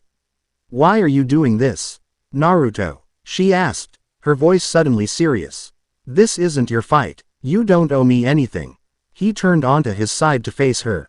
Riser, the way he looked at you, talked about you, like you were a thing to be owned. Nobody should have their future stolen from them. He paused, his gaze distant. My whole life, people have tried to decide my fate for me. The village, the elders, prophecies, I fought to be able to choose my own path. I guess, I want you to have that chance too. Rias was silent for a long moment, absorbing his words. She, a high-born devil princess, had found her fiercest champion in a human orphan from another dimension. He wasn't fighting for her title or her family's power. He was fighting for her. When this is over, she said softly, I would like to see your village. I would like to see the place that created someone like you. It's a promise, he said, his voice equally quiet. In that moment, surrounded by the echoes of their shared power. A bond deeper than any alliance was forged between them. The night before the raiding game, the team gathered one last time. The air was electric with anticipation. They stood before a massive archway that pulsed with dimensional energy, the gateway to the battle arena. Kiba was sharp and focused. Kaneko was a coiled spring of quiet power. Akeno crackled with sadistic glee. Rias looked at her small, unconventional family. Her gaze rested on Naruto. He had not only given them a fighting chance, he had given them back their fire. Riser thinks this is a game of chess, Naruto said, his voice cutting through the silence. He looked at each of them in turn. He's wrong. This isn't a game. This is a fight for Rias's freedom. For our right to be a family, not just a peerage. He's got numbers, he's got experience. But we have something he doesn't. He grinned, and it was a beacon in the twilight. We've got guts, so let's go out there and show that overgrown turkey what happy. NS when he messes with the house of Gremory, and their resident knucklehead ninja. He held out his fist. One by one, they placed their own hands on top of his. Kiba, Kaneko, Akeno, and finally, Rias, her hand covering his. Her touch sending a spark through him that had nothing to do with magic. They were not four devils and a human. They were a team. They were a storm. And they were about to make landfall. Chapter 4 End. Chapter 5. A shinobi's gambit in a devil's game. The arena was a cruel mockery of a memory. It was an almost perfect replica of Kuo Academy, the school in the human world where Rias had hidden in plain sight. Every detail was there, from the sprawling main building to the track field and the old, disused clubhouse that served as the occult research club's headquarters. But it was a dead place. The sky was the permanent twilight of the underworld, the air was thick with demonic energy, and the stands, invisible to the combatants but very real, were filled with the observing nobility of the 72 pillars. Naruto stood on the rooftop of the main building alongside Rias, Akeno, Kiba, and Kaneko. They had been teleported to their starting positions. Across the sprawling campus, on the roof of the gymnasium, they could feel the oppressive, arrogant aura of Riser Phoenix and his 15 pieces. He chose this location to mock you, Naruto said, his voice low as he surveyed the battlefield. To remind you of the game you were playing before he came to drag you back to reality. Rias's jaw was tight. It's a common tactic, forcing your opponent onto familiar ground that has been twisted into a cage. It's meant to be psychologically unsettling. Good, Naruto said with a grin that was all sharp edges. He thinks we're rattled. He thinks we'll play defense, try to hole up in the clubhouse. He's expecting a traditional raiding game. He turned to the others, his blue eyes burning with an intensity that chased away the last of their nerves. So, we give him the exact opposite. Chaos. From the very first second. Kiba, you're on point. You and your speed are our scalpel. Your targets are his knights. Draw them away, isolate them, and finish them. Kaneko, you're our battering ram. The gym. His rooks will likely be there, guarding him. Break them. Akeno, you are the storm. Area control. Keep his pawns and his queen busy. Rain down so much holy lightning they can't even think about reinforcing the others. He looked at Rias. You're the king. You're the objective, which means you're also the best bait in the world. Stick with me. We draw the big man himself. And what is your role, Naruto? Kiba asked, his hand resting on the hilt of his sword. Naruto's grin widened. I'm the distraction. He formed a cross seal with his fingers. In a grand observation room, a pocket dimension of luxurious comfort, the great devil families watched the proceedings on a massive, crystal-clear projection. Lord and Lady Gremory sat with tense expressions. Lord Phoenix looked bored and arrogant. And on a raised platform, Seers X Lucifer, one of the four great Satans and Rias's older brother, watched with a keen, analytical gaze, his silver-haired queen, Graphia Lucifuge, standing beside him. The game begins, Graphia announced, her voice calm and professional, echoing through the arena and the observation room. Let the rating game between the houses of Gremory and Phoenix commence. The moment the starting bell chimed, Riser laughed. Come, my sweet Rias. Let us end this foolishness quickly. He was answered by a sound like 1,000 thunderclaps. On the roof of the academy building, Naruto's chakra exploded. Massive shadow clone jutsu. The entire campus was flooded with a tidal wave of orange. Hundreds upon hundreds of Narutos poured over the rooftops, swarmed down the walls, and charged across the open grounds. They yelled. They threw poorly aimed kunai. They ran in erratic patterns. It was a strategy of pure, overwhelming, anarchic insanity. In the observation room, the assembled nobles were stunned into silence. Lord Phoenix choked on his wine. What is this? What is this mockery of a battle? Seers X leaned forward, a slow, fascinated smile spreading across his face. It's not a mockery, he murmured, his eyes gleaming with interest. It's a shinobi's opening move. On the battlefield, Riser's peerage was completely flummoxed. They had trained for tactical formations, for magical duels, for tests of strength. They had not trained for a Zerg rush of grinning idiots in orange jumpsuits. What are you waiting for? Riser roared at his pieces. They're just illusions. Destroy them. His pieces complied, unleashing blasts of magic that took out dozens of clones at a time in puffs of smoke. But for every 10 they destroyed, 20 more would take their place. Their sheer numbers clogging up the battlefield and sowing confusion. And in that confusion, the real plan began. Kiba became a silver blur, leaping from the roof and vanishing into the chaos. Kaneko dropped to the ground with a heavy thud that cracked the pavement and began a purposeful, ground-eating sprint toward the gymnasium. Akeno rose into the air, a satisty. Smile on her face as dark clouds began to gather above the campus, crackling with golden energy. Rias and the real Naruto moved as one, using the sea of their own clones as cover, darting through alleys and corridors, heading straight for Riser's command post. Kiba's targets were a pair of twins, Riser's knights, who prided themselves on their coordinated attacks. They were trying to cut a path through the clones when a flash of silver shot between them. They spun around, swords drawn, to find Kiba standing there, his own demonic sword held in a reverse grip. Looking for me? He asked with a charming, deadly smile. The twins sneered and attacked, their movements perfectly synchronized. But Kiba was a prodigy of speed. He didn't meet their blades. He flowed around them, his movements an elegant, deadly dance. He was a leaf on the wind, always just beyond their reach. The clones, as if with a mind of their own, began to intentionally get in the twins' way, tripping them, grabbing their legs, creating the split-second openings Kiba needed. You rely on each other, Kiba said, his voice echoing as he blurred around them. You've forgotten how to fight alone. He ducked under a wild swing from one brother and, with a flick of his wrist, materialized a second sword in his other hand. Allow me to reintroduce you. Sword Birth. Blade Blacksmith. The air around him filled with dozens of floating swords of every shape and size. With a single command, he sent them raining down on the two knights. They were separated, forced to defend themselves from a multi-front assault. It was over in seconds. Kiba moved through the storm of his own blades, his sword a flash of light, and tapped the back of each of their necks with the flat of his blade. 2 crimson circles appeared on the twins. And Graphia's voice echoed. 2 of Lord Riser's knights have been eliminated. Meanwhile, at the gymnasium, Kaneko kicked the double doors off their hinges.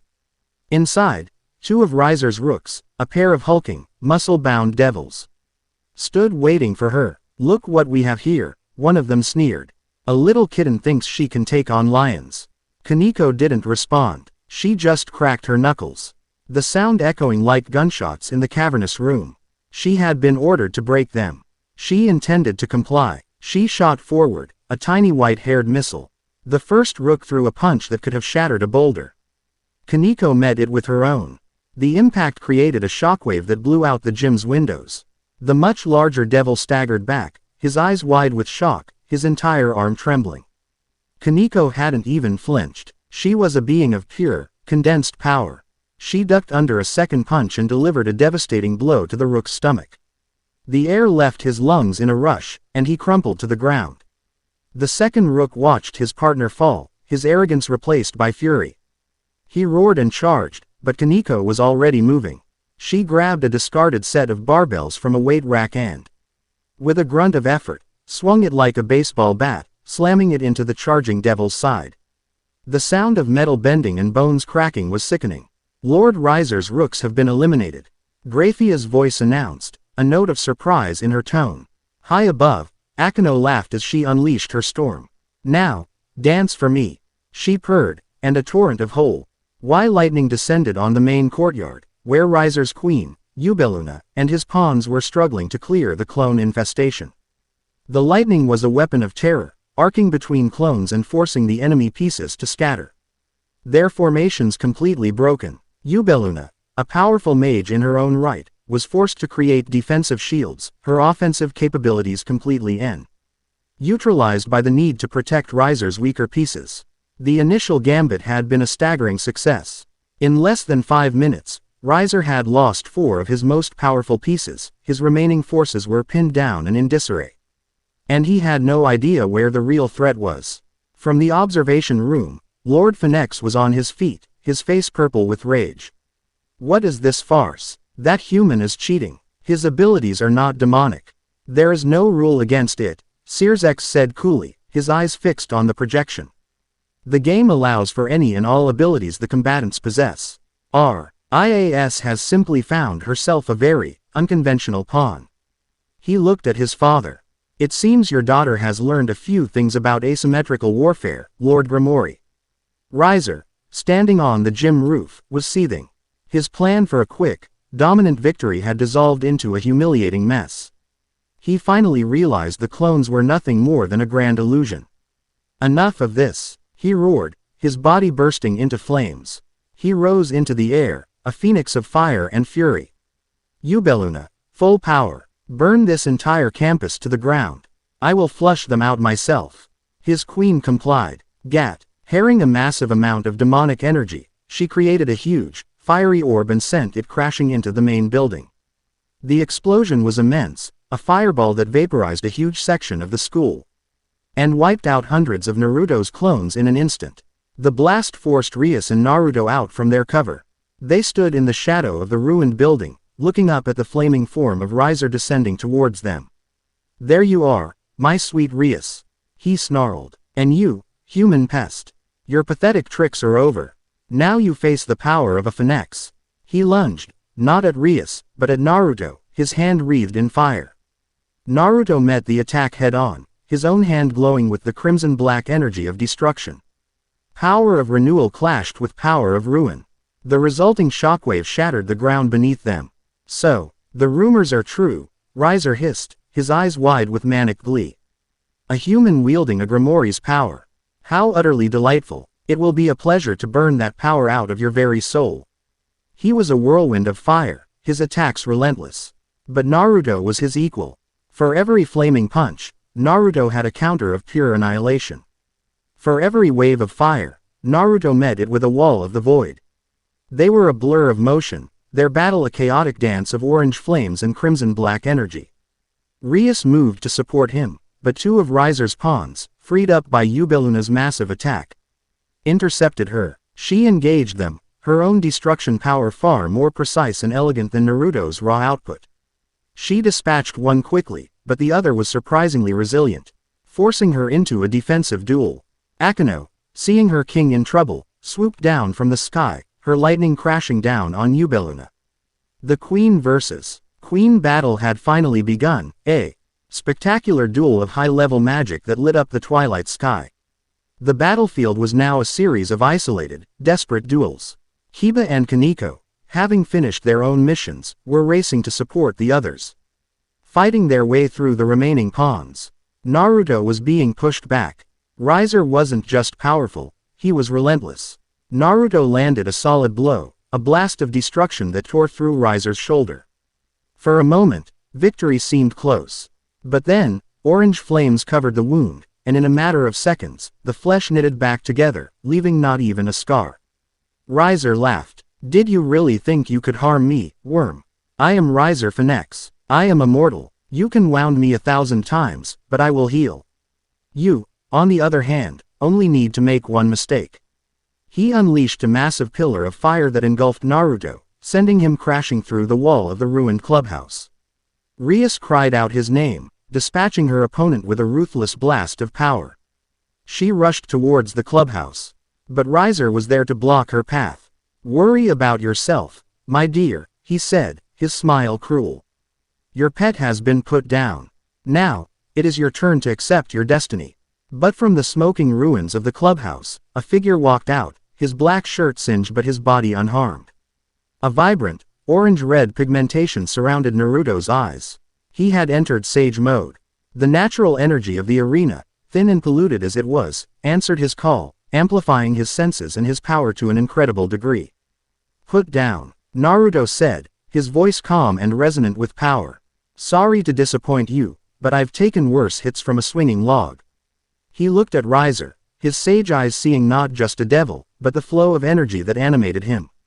He saw the flames, but he also saw the river of power that fed them, the endless torrent of regenerative energy that made Riser immortal. In the observation room, Searsex sat bolt upright. Sage mode, and who can use senjutsu, in the underworld? That's impossible. Naruto understood. He couldn't destroy Riser's body. The body was just a vessel that was constantly being refilled. He didn't need to empty the ocean. He just needed to turn off the tap. Rias, he yelled, his voice cutting across the battlefield. I need an opening. A big one. Hit him with everything you have. Rias didn't hesitate. She trusted him completely. She began gathering a massive amount of destruction energy, a sphere of swirling crimson black power that seemed to devour the very light around it. Akeno, seeing her king's intent, unleashed a final, cataclysmic bolt of holy lightning that sent Yubeluna crashing to the ground, defeated. Kiba and Kaneko arrived, standing protectively in front of Rias, ready to intercept Riser if he charged. Riser laughed, seeing Rias's attack. A futile gesture, my love. You cannot erase me. He was right, but she wasn't the real threat. As all eyes were on Rias and her ultimate attack, Naruto moved. He wasn't a blur of speed. He was just gone. He used the body flicker technique, a shinobi skill that Riser's demonic senses couldn't track. He appeared directly behind Riser, his hand outstretched. Not in a fist, but with two fingers extended like a surgeon's tool. He didn't channel a storm. He channeled the single, fine thread of power he had practiced over and over, the thread of pure annihilation. Now amplified and given perfect clarity by Sage mode. He could see it now, the conceptual link, the shimmering, invisible cord that connected Riser to the undying flame of the Phoenix clan. He didn't aim for Riser's back. He aimed for the connection itself. Destruction art. Sever, he whispered.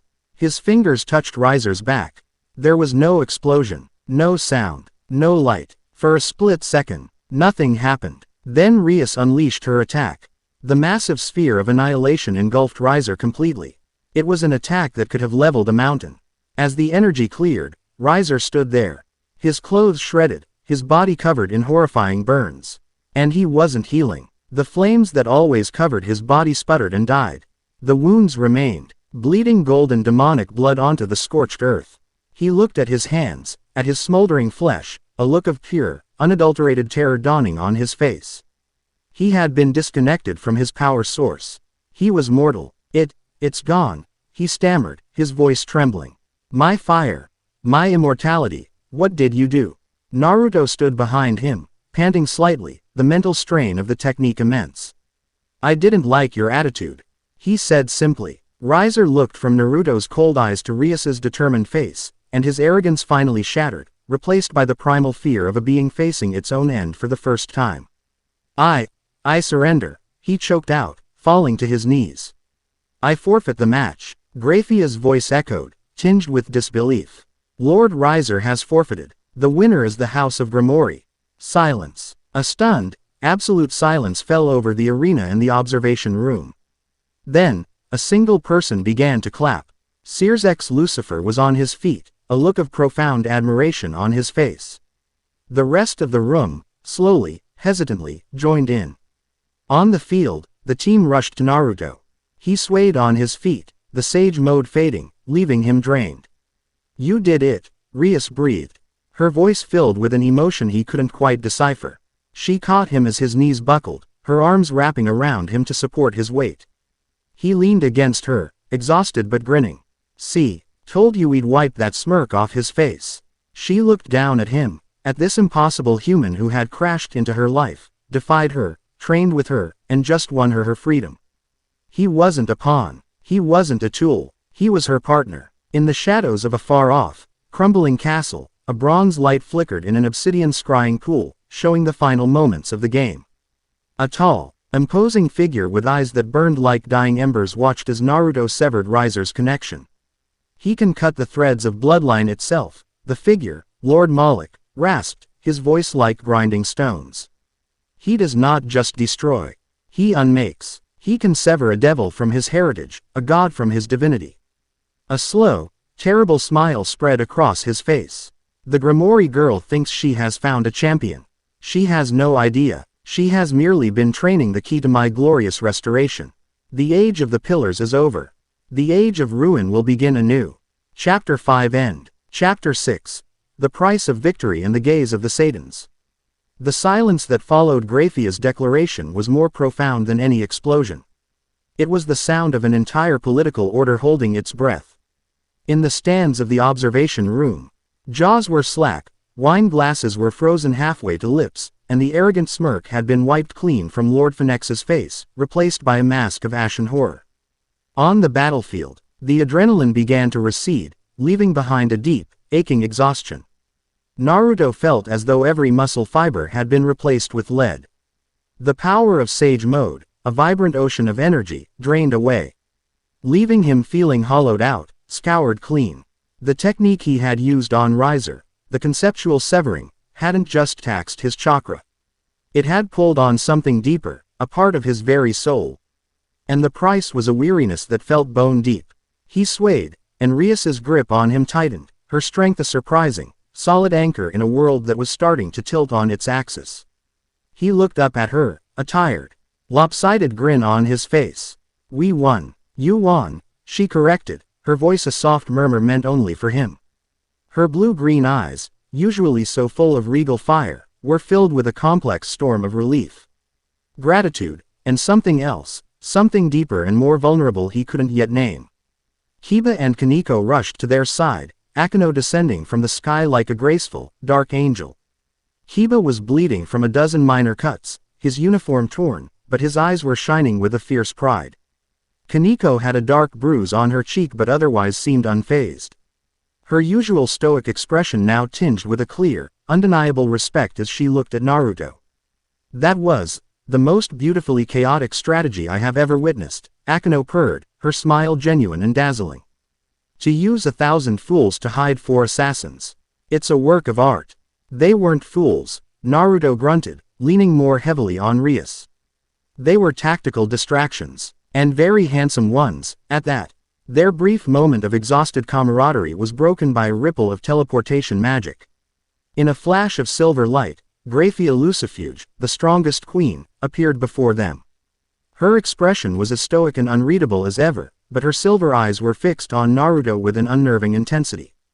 "By the rules of the rating game, the victory of the House of Gremory is absolute," she announced, her voice echoing with formal authority. "The engagement contract between Rias Gremory and Riser Phoenix is hereby rendered null and void." She then turned her gaze to the kneeling, broken form of Riser, who was being tended to by his weeping peerage. "The House of Phoenix will be formally censured for their heir's conduct. You are all to withdraw immediately." With another flash of magic, Riser and his entire entourage vanished, their humiliation complete. "Lord Sears Lucifer requests your presence in the observation room," Grafia continued, her attention returning to them. All of you. The celebratory mood vanished, replaced by a cold apprehension. A summons from a Satan was not a request.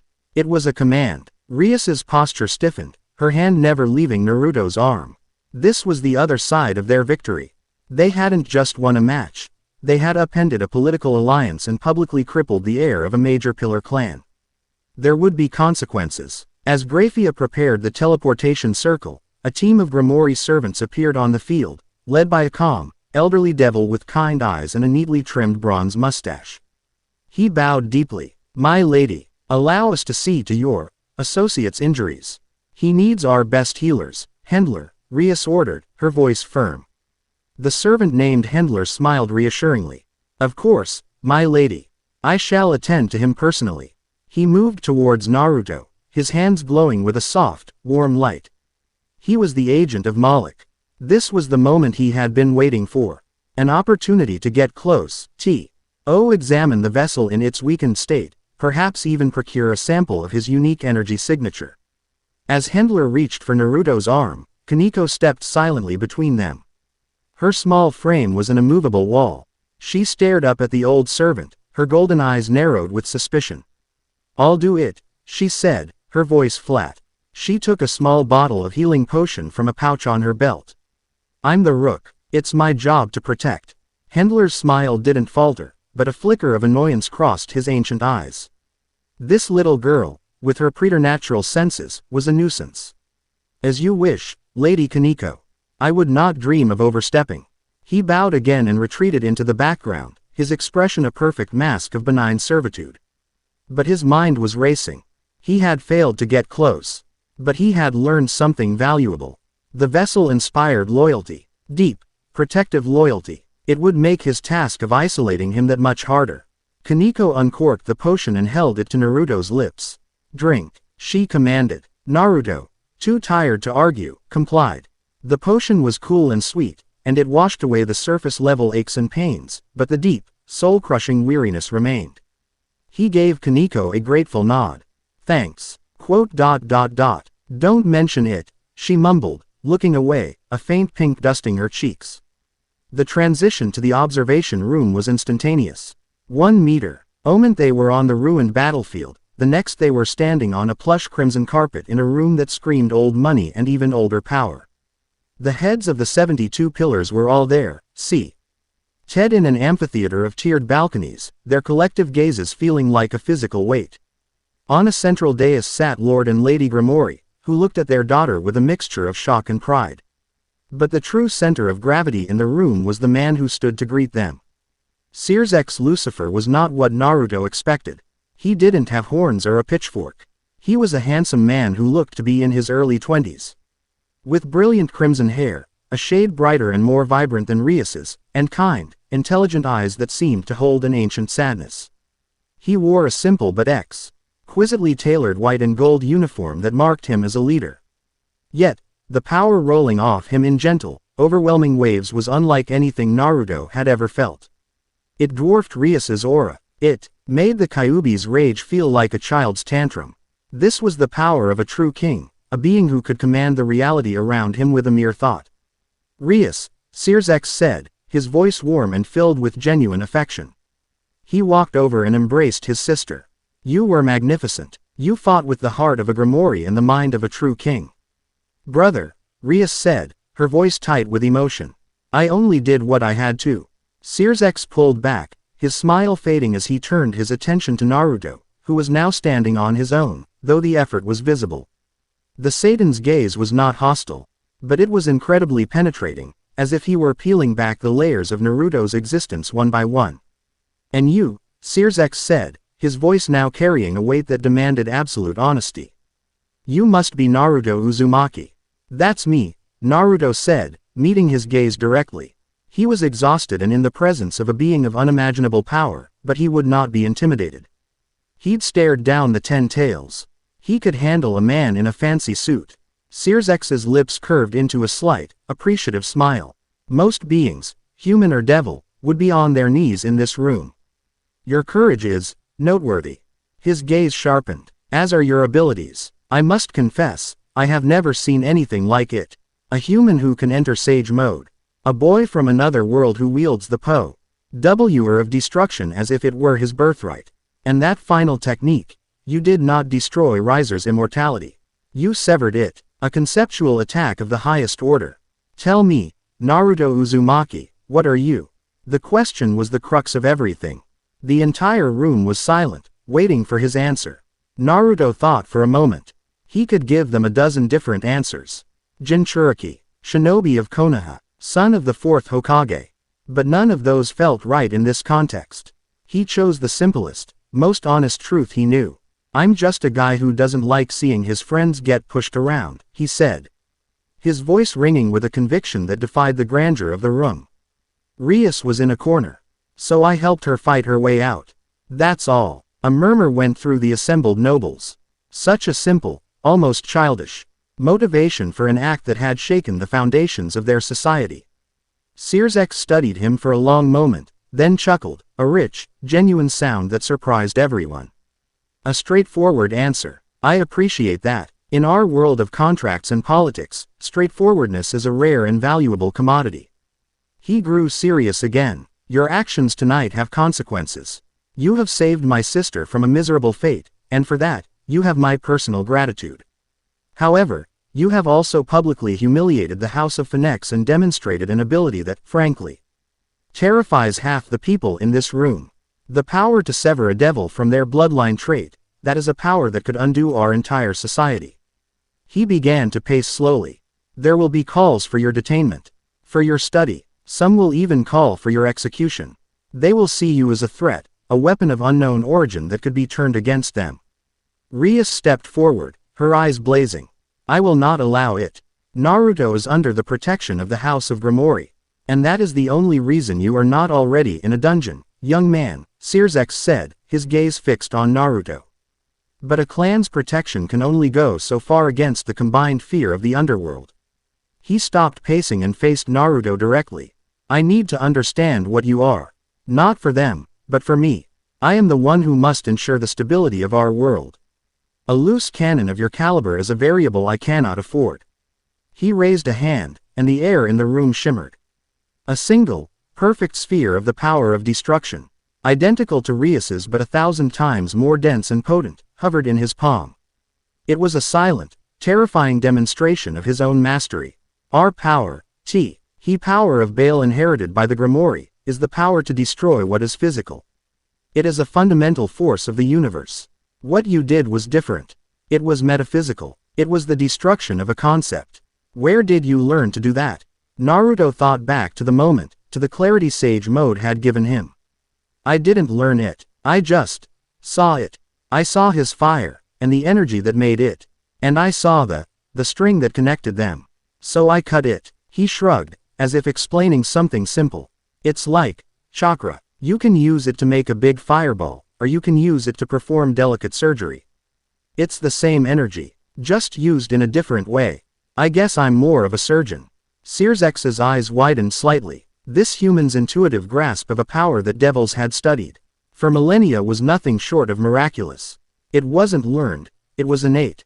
As if his very soul was coated with a deeper understanding of destruction than any Gremory alive. I see, Searsek said, his mind clearly working through 1,000 different political and strategic calculations. He couldn't imprison Naruto. That would alienate Rias and the Gremory clan and make an enemy of a being with terrifying potential. He couldn't let him go. That would be seen as weakness and leave a destabilizing force unchecked.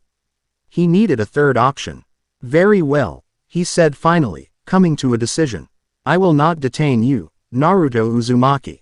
I will officially recognize you as an ally to the House of Gremory and, by extension, a friend to the Satans. This pronouncement sent a shockwave through the room. It was an incredible gesture of favor. In return, Searsek continued, his voice leaving no room for negotiation, you will agree to 2 conditions. First, you will make no further use of severing ability without my express permission unless it is a matter of life and death. That power is too dangerous to be used casually. Naruto nodded. That was fair. The exhaustion he felt was proof enough of that. Done. Second, Searsek said, his gaze becoming intensely serious. I want you to teach me. Not about the power of destruction, but about the energy you call senjutsu. The ability to harness the power of the natural world is something we devils lost long ago. Your existence proves it is not impossible. Your cooperation and knowledge would be invaluable to us. It was a brilliant political move. He wasn't commanding Naruto, he was asking for his help, framing it as a partnership. He was bringing the potential threat inside the tent, turning him from a liability into an asset. All while placing him under his direct observation. Naruto looked at Rias. She gave him a subtle, almost imperceptible nod. This was the best deal they were going to get. It was a compromise. It gave him freedom while satisfying the underworld's need for control. All right, Naruto said, I'll show you what I know. On one condition of my own. Sirzex raised an eyebrow, intrigued by his audacity. Name it. My friends and I get to go home. To Konoha. This has been an interesting field trip, but I've got a life there. We'll come back when you need me for this senjutsu lesson. But my home is my home. Sirzex smiled. A reasonable request. Agreed. He clapped his hands together. Then it is settled. Let it be known that Naruto Uzumaki is a hero of the Gremory clan and a valued consultant to the throne. He turned to the assembled nobles. The Gremory Phoenix affair is concluded. This audience is over. Dismissed. The nobles began to file out, their whispers filling the hall. Rias's parents rushed to embrace her. Their faces etched with relief. Naruto, Kiba, Akeno, and Kaneko were given a moment's peace.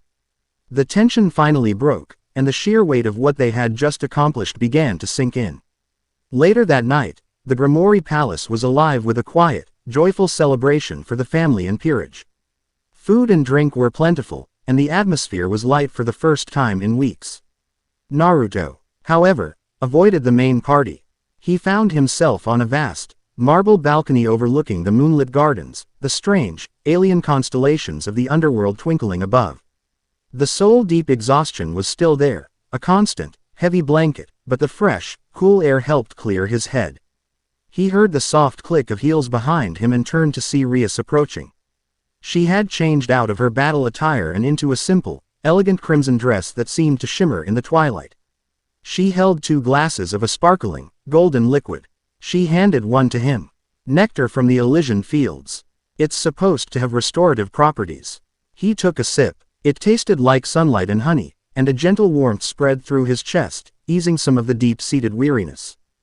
Thanks. They stood in comfortable silence for a moment, looking out at the impossible view. You know, Rias said, her voice soft, you never told me what you wanted. If you had won, Riser would have demanded my hand in marriage.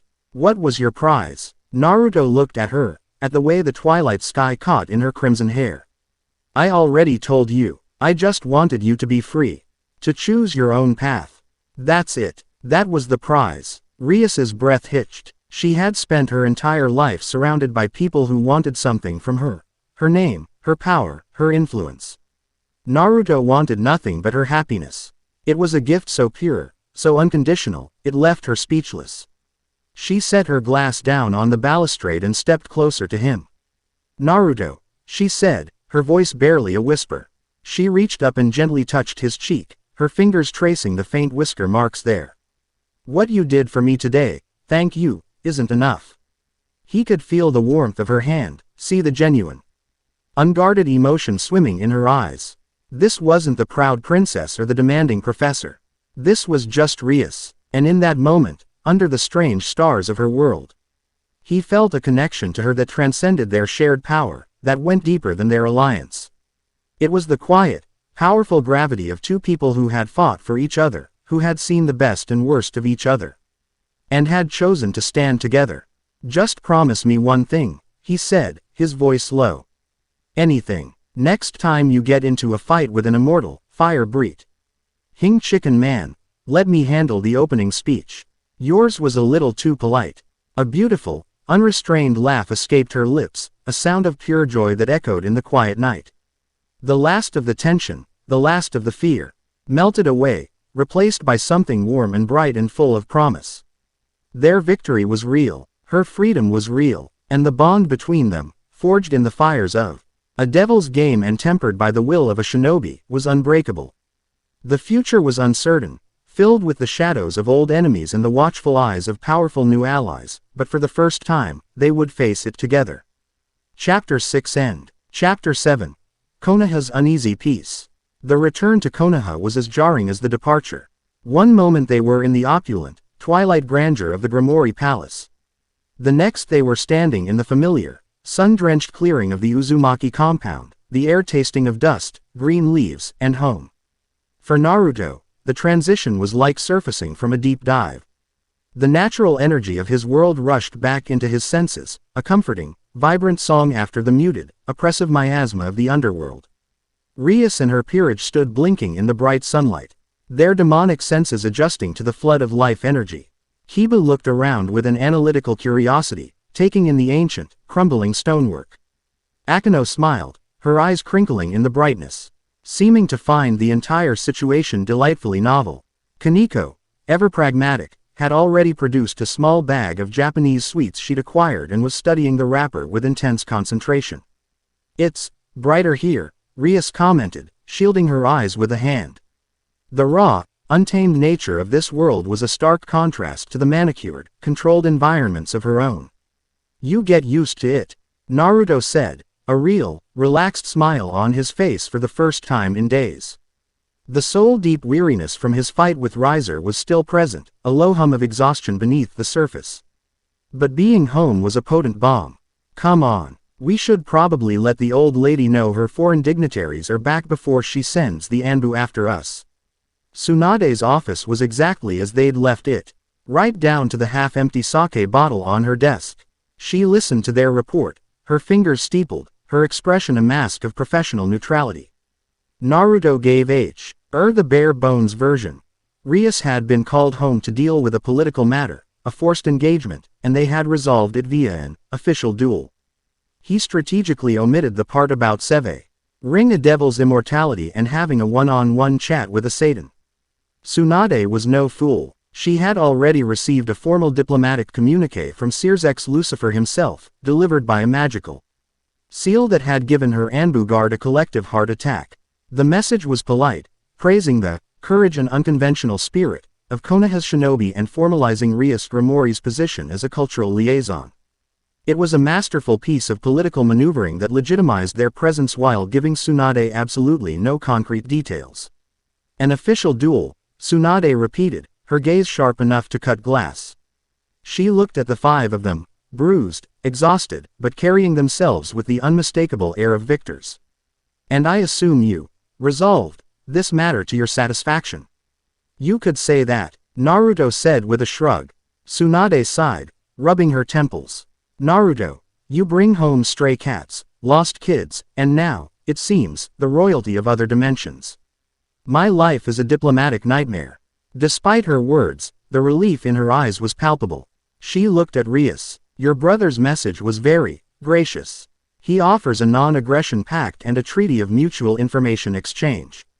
It seems your little trip was more eventful than you're letting on." "My brother recognizes the value of strong allies," Rias replied smoothly, every inch the diplomat. "And Konoha has proven to be very strong indeed." Quote, "Right," Tsunade said, leaning back. "Well, your cover story as academy instructors still holds. For now, you and your staff," she gestured to the peerage, free to remain in the village as guests of the Hokage. "We'll find you suitable quarters. But Rias, Akeno, you and I have a consultation to schedule regarding certain medical applications of your family techniques." It was both an acceptance of their alliance and a clear message: you will prove your value. The suitable quarters turned out to be the newly renovated apartment building directly across from Naruto's. A deliberate choice by Tsunade to keep her assets and her problems all in one convenient, observable location. An uneasy sense of normalcy began to settle in. Kiba, with his easy charm and handsome face, became an instant celebrity among the younger generation of shinobi. Kaneko was quickly discovered by the Akamichi clan, who were fascinated and delighted by her prodigious appetite, leading to a silent, respectful friendship with Choji over barbecue. Akeno took great pleasure in teasing the Konoha shinobi, her flirtatious nature a constant source of gossip and flustered ninja. Naruto, acting as their unofficial guide, took them to the one place that was the true heart of his world, Ichiraku Ramen. This, he declared, gesturing to the steaming bowl of miso pork ramen placed before him. As the food of the gods. Kaneko eyed the bowl, then took a delicate sip of the broth. Her eyes went wide. She looked at Naruto, then back at the bowl. Without a word, she picked it up and drank the entire thing in one long gulp. She calmly placed the empty bowl back on the counter. Another, she said to the stunned Chuki. As Kiba politely discussed noodle consistency and Hino charmed the old man into giving her extra Naruto maki, Naruto found himself sitting beside Rias. They were surrounded by the comfortable, familiar sounds of the village, a world away from the dead silence of the underworld's battlefields. So this is your sacred ground, Rias said, a small, amused smile on her lips as she expertly used her chopsticks. It's the best place in the world, he said simply. He watched her. The way the steam from the ramen brought a faint flush to her cheeks. The memory of her holding him up on the battlefield, of her hand on his cheek on the balcony, was a warm, unspoken thing between them. The dynamic had shifted. They were no longer just allies bound by a shared power. They were friends. Maybe, he thought, even something more. It was a terrifying and exhilarating idea. This fragile peace, however, was not destined to last. 2 days later, Naruto was summoned. Not to the Hokage Tower, but to the nondescript, windowless council chamber deep beneath it. The air in the room was stale and cold. The two village elders, Homura and Kaharu, sat at a long table, their faces etched with disapproval. And in the center, his hands clasped behind his back, stood Danzo Shimura. One of his eyes was covered by bandages, but the other was a black, calculating pit that seemed to absorb all the light in the room. Naruto Uzumaki, Danzo began, his voice a dry rustle of old parchment. You have been off-world.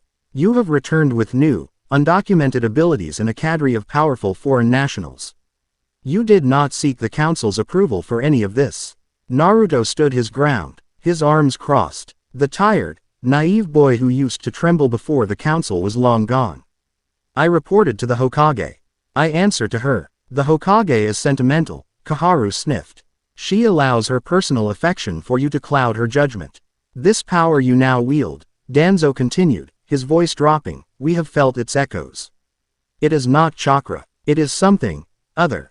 An unstable element introduced into our village. Your very existence threatens the balance of power, not just in Konoha, but among the 5 great nations. What is to stop these devils from turning on us? What is to stop you from becoming a greater threat than the Nine Tails ever was? It was the same old story. The same old fear. They didn't see him. They saw a weapon they couldn't control. But this time, Naruto didn't get angry. He felt a cold, sharp clarity. I protect Konoha, he said, his voice steady and firm. That's what I've always done. The power I have is mine to control, and my friends are our allies. Sanctioned by the Hokage. If you have a problem with that, you're not questioning me. You're questioning the Fifth's authority. Take it up with her. Danzo's visible eye narrowed. The boy's defiance was unexpected. He had anticipated fear, anger, something he could manipulate. This calm, unshakable confidence was new. It was dangerous. Confidence is a luxury the village cannot afford in its assets. Danzo said softly, remember your place, Jinchuriki. You serve Konoha. Not the other way around. You are dismissed. Naruto turned and walked out, his back straight, never giving them the satisfaction of seeing him falter. But as he stepped back into the sunlight, a cold fury simmered within him. Nothing had changed. No matter what he did, no matter how many worlds he saved, to men like Danzo. He would always be a monster in a cage. Unseen, on a busy street corner 2 blocks away, a new merchant had set up a small stall selling exotic spices and textiles. He was an unassuming old man with a kindly face and a slight stoop, introducing himself to the locals as Hendo, a refugee from a small village on the border that had been wiped out by bandits. No one paid him much mind. Konoha was always taking in refugees. This was Hendler, the Gremory servant, the agent of Moloch. His disguise was flawless. He had spent days observing, listening to the village gossip, piecing together the social and political landscape. He watched as Naruto emerged from the council chambers, his face a thunderous mask. He saw the way the villagers still gave him a wide berth, the whispers that still followed him. He saw the deep, foundational crack in Konoha's unity. The council fears him, Hendler murmured to himself, his fingers tracing the rim of a clay spice pot. Quote, they see him as a threat to their control. A perfect pressure point. He knew a direct assault on Naruto was foolish. The boy was too powerful and too well protected. But a shinobi's greatest strength was also his greatest weakness, his village. To break the vessel, one must first crack the jar that contains him. That night, Naruto couldn't sleep. Danzo's words echoed in his head, a poisonous refrain. He needed to move, to burn off the frustration. He went to the one place he always went. Training Ground 3, the site of his first real test as a member of Team 7. He moved through his katas, the air whipping around him. He didn't use chakra. He didn't use the power of destruction. He just moved, relying on the pure, physical release of muscle and bone. But it wasn't enough. The cold anger remained. You're thinking too loud. I can hear it from my window. He stopped, turning to see Rias leaning against a tree at the edge of the clearing. She was wearing simple sleepwear, her long sun hair unbound and flowing freely in the moonlight. Sorry if I woke you, he said, his voice rough. You didn't, she said, walking towards him. Danzo Shimura, the elders. They don't trust you, do they? They see you the same way the old houses in the underworld see me, as a symbol, a tool, a legacy to be controlled. Not as a person. He stared at her, surprised by her insight. How did you know? I know the look, she said, her voice soft with an empathy that cut through his anger. The look of a room full of old men who think they own your future. He let out a long, shuddering breath, he tension in his shoulders finally starting to release. She understood. She truly understood. He had spent his entire life feeling utterly alone in his struggle, and here was someone from another universe who knew his exact pain. What do you do when it gets to you? He asked, his voice quiet. When they make you feel like a prisoner in your own life. Rias smiled, a small, sad, knowing smile. I remind myself what it is I'm fighting for.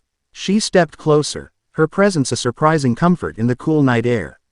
And then, I train until I'm too tired to feel anything else. She held out her hand. You're doing it wrong. You're holding the anger in. You're letting it poison you. She summoned a small, perfectly controlled sphere of destruction power into her palm. The power, it's a part of you. Don't fight it. Don't fight with it. Dance with it. He looked at her hand, then back at her face. He took a steadying breath and summoned his own power. It came easier now, a familiar hum in his blood. He didn't let it rage. He simply let it be, a swirling crimson-black aura that surrounded his fist. Show me, he said. What followed was not a spar. It was a dance. They moved around each other in the moonlit clearing. A whirlwind of black and crimson. It wasn't about winning or losing. It was about control, about synergy, about the silent communication that passed between two beings who shared an impossible power.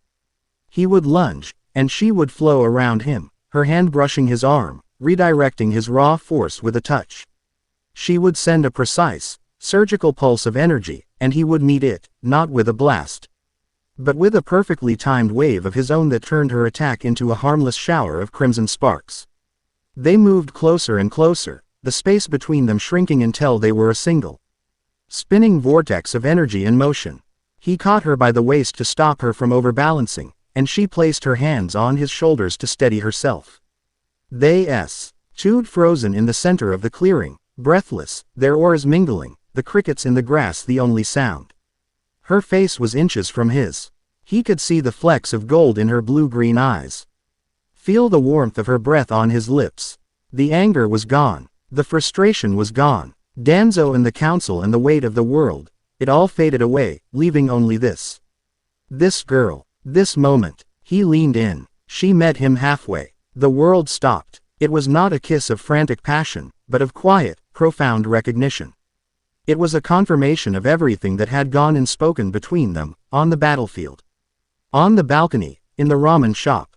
It was the taste of victory, the comfort of understanding, the terrifying, beautiful promise of a future he had never dared to imagine. When they finally broke apart, the air between them was charged with a new, unspoken truth. They were no longer just allies, or partners, or friends. That, Rias whispered, her voice trembling slightly, a radiant, unguarded smile on her face, is how you remind yourself what you're fighting for. Before he could answer, before he could put into words the cataclysm that had just occurred in his soul, a flare of red chakra lit up the sky over the Hokage Tower, the emergency signal. It was followed by the bone-jarring roar of an explosion that shook the very ground beneath their feet. The peace was shattered. The fight was not over. It had just followed them home. Chapter 7 End.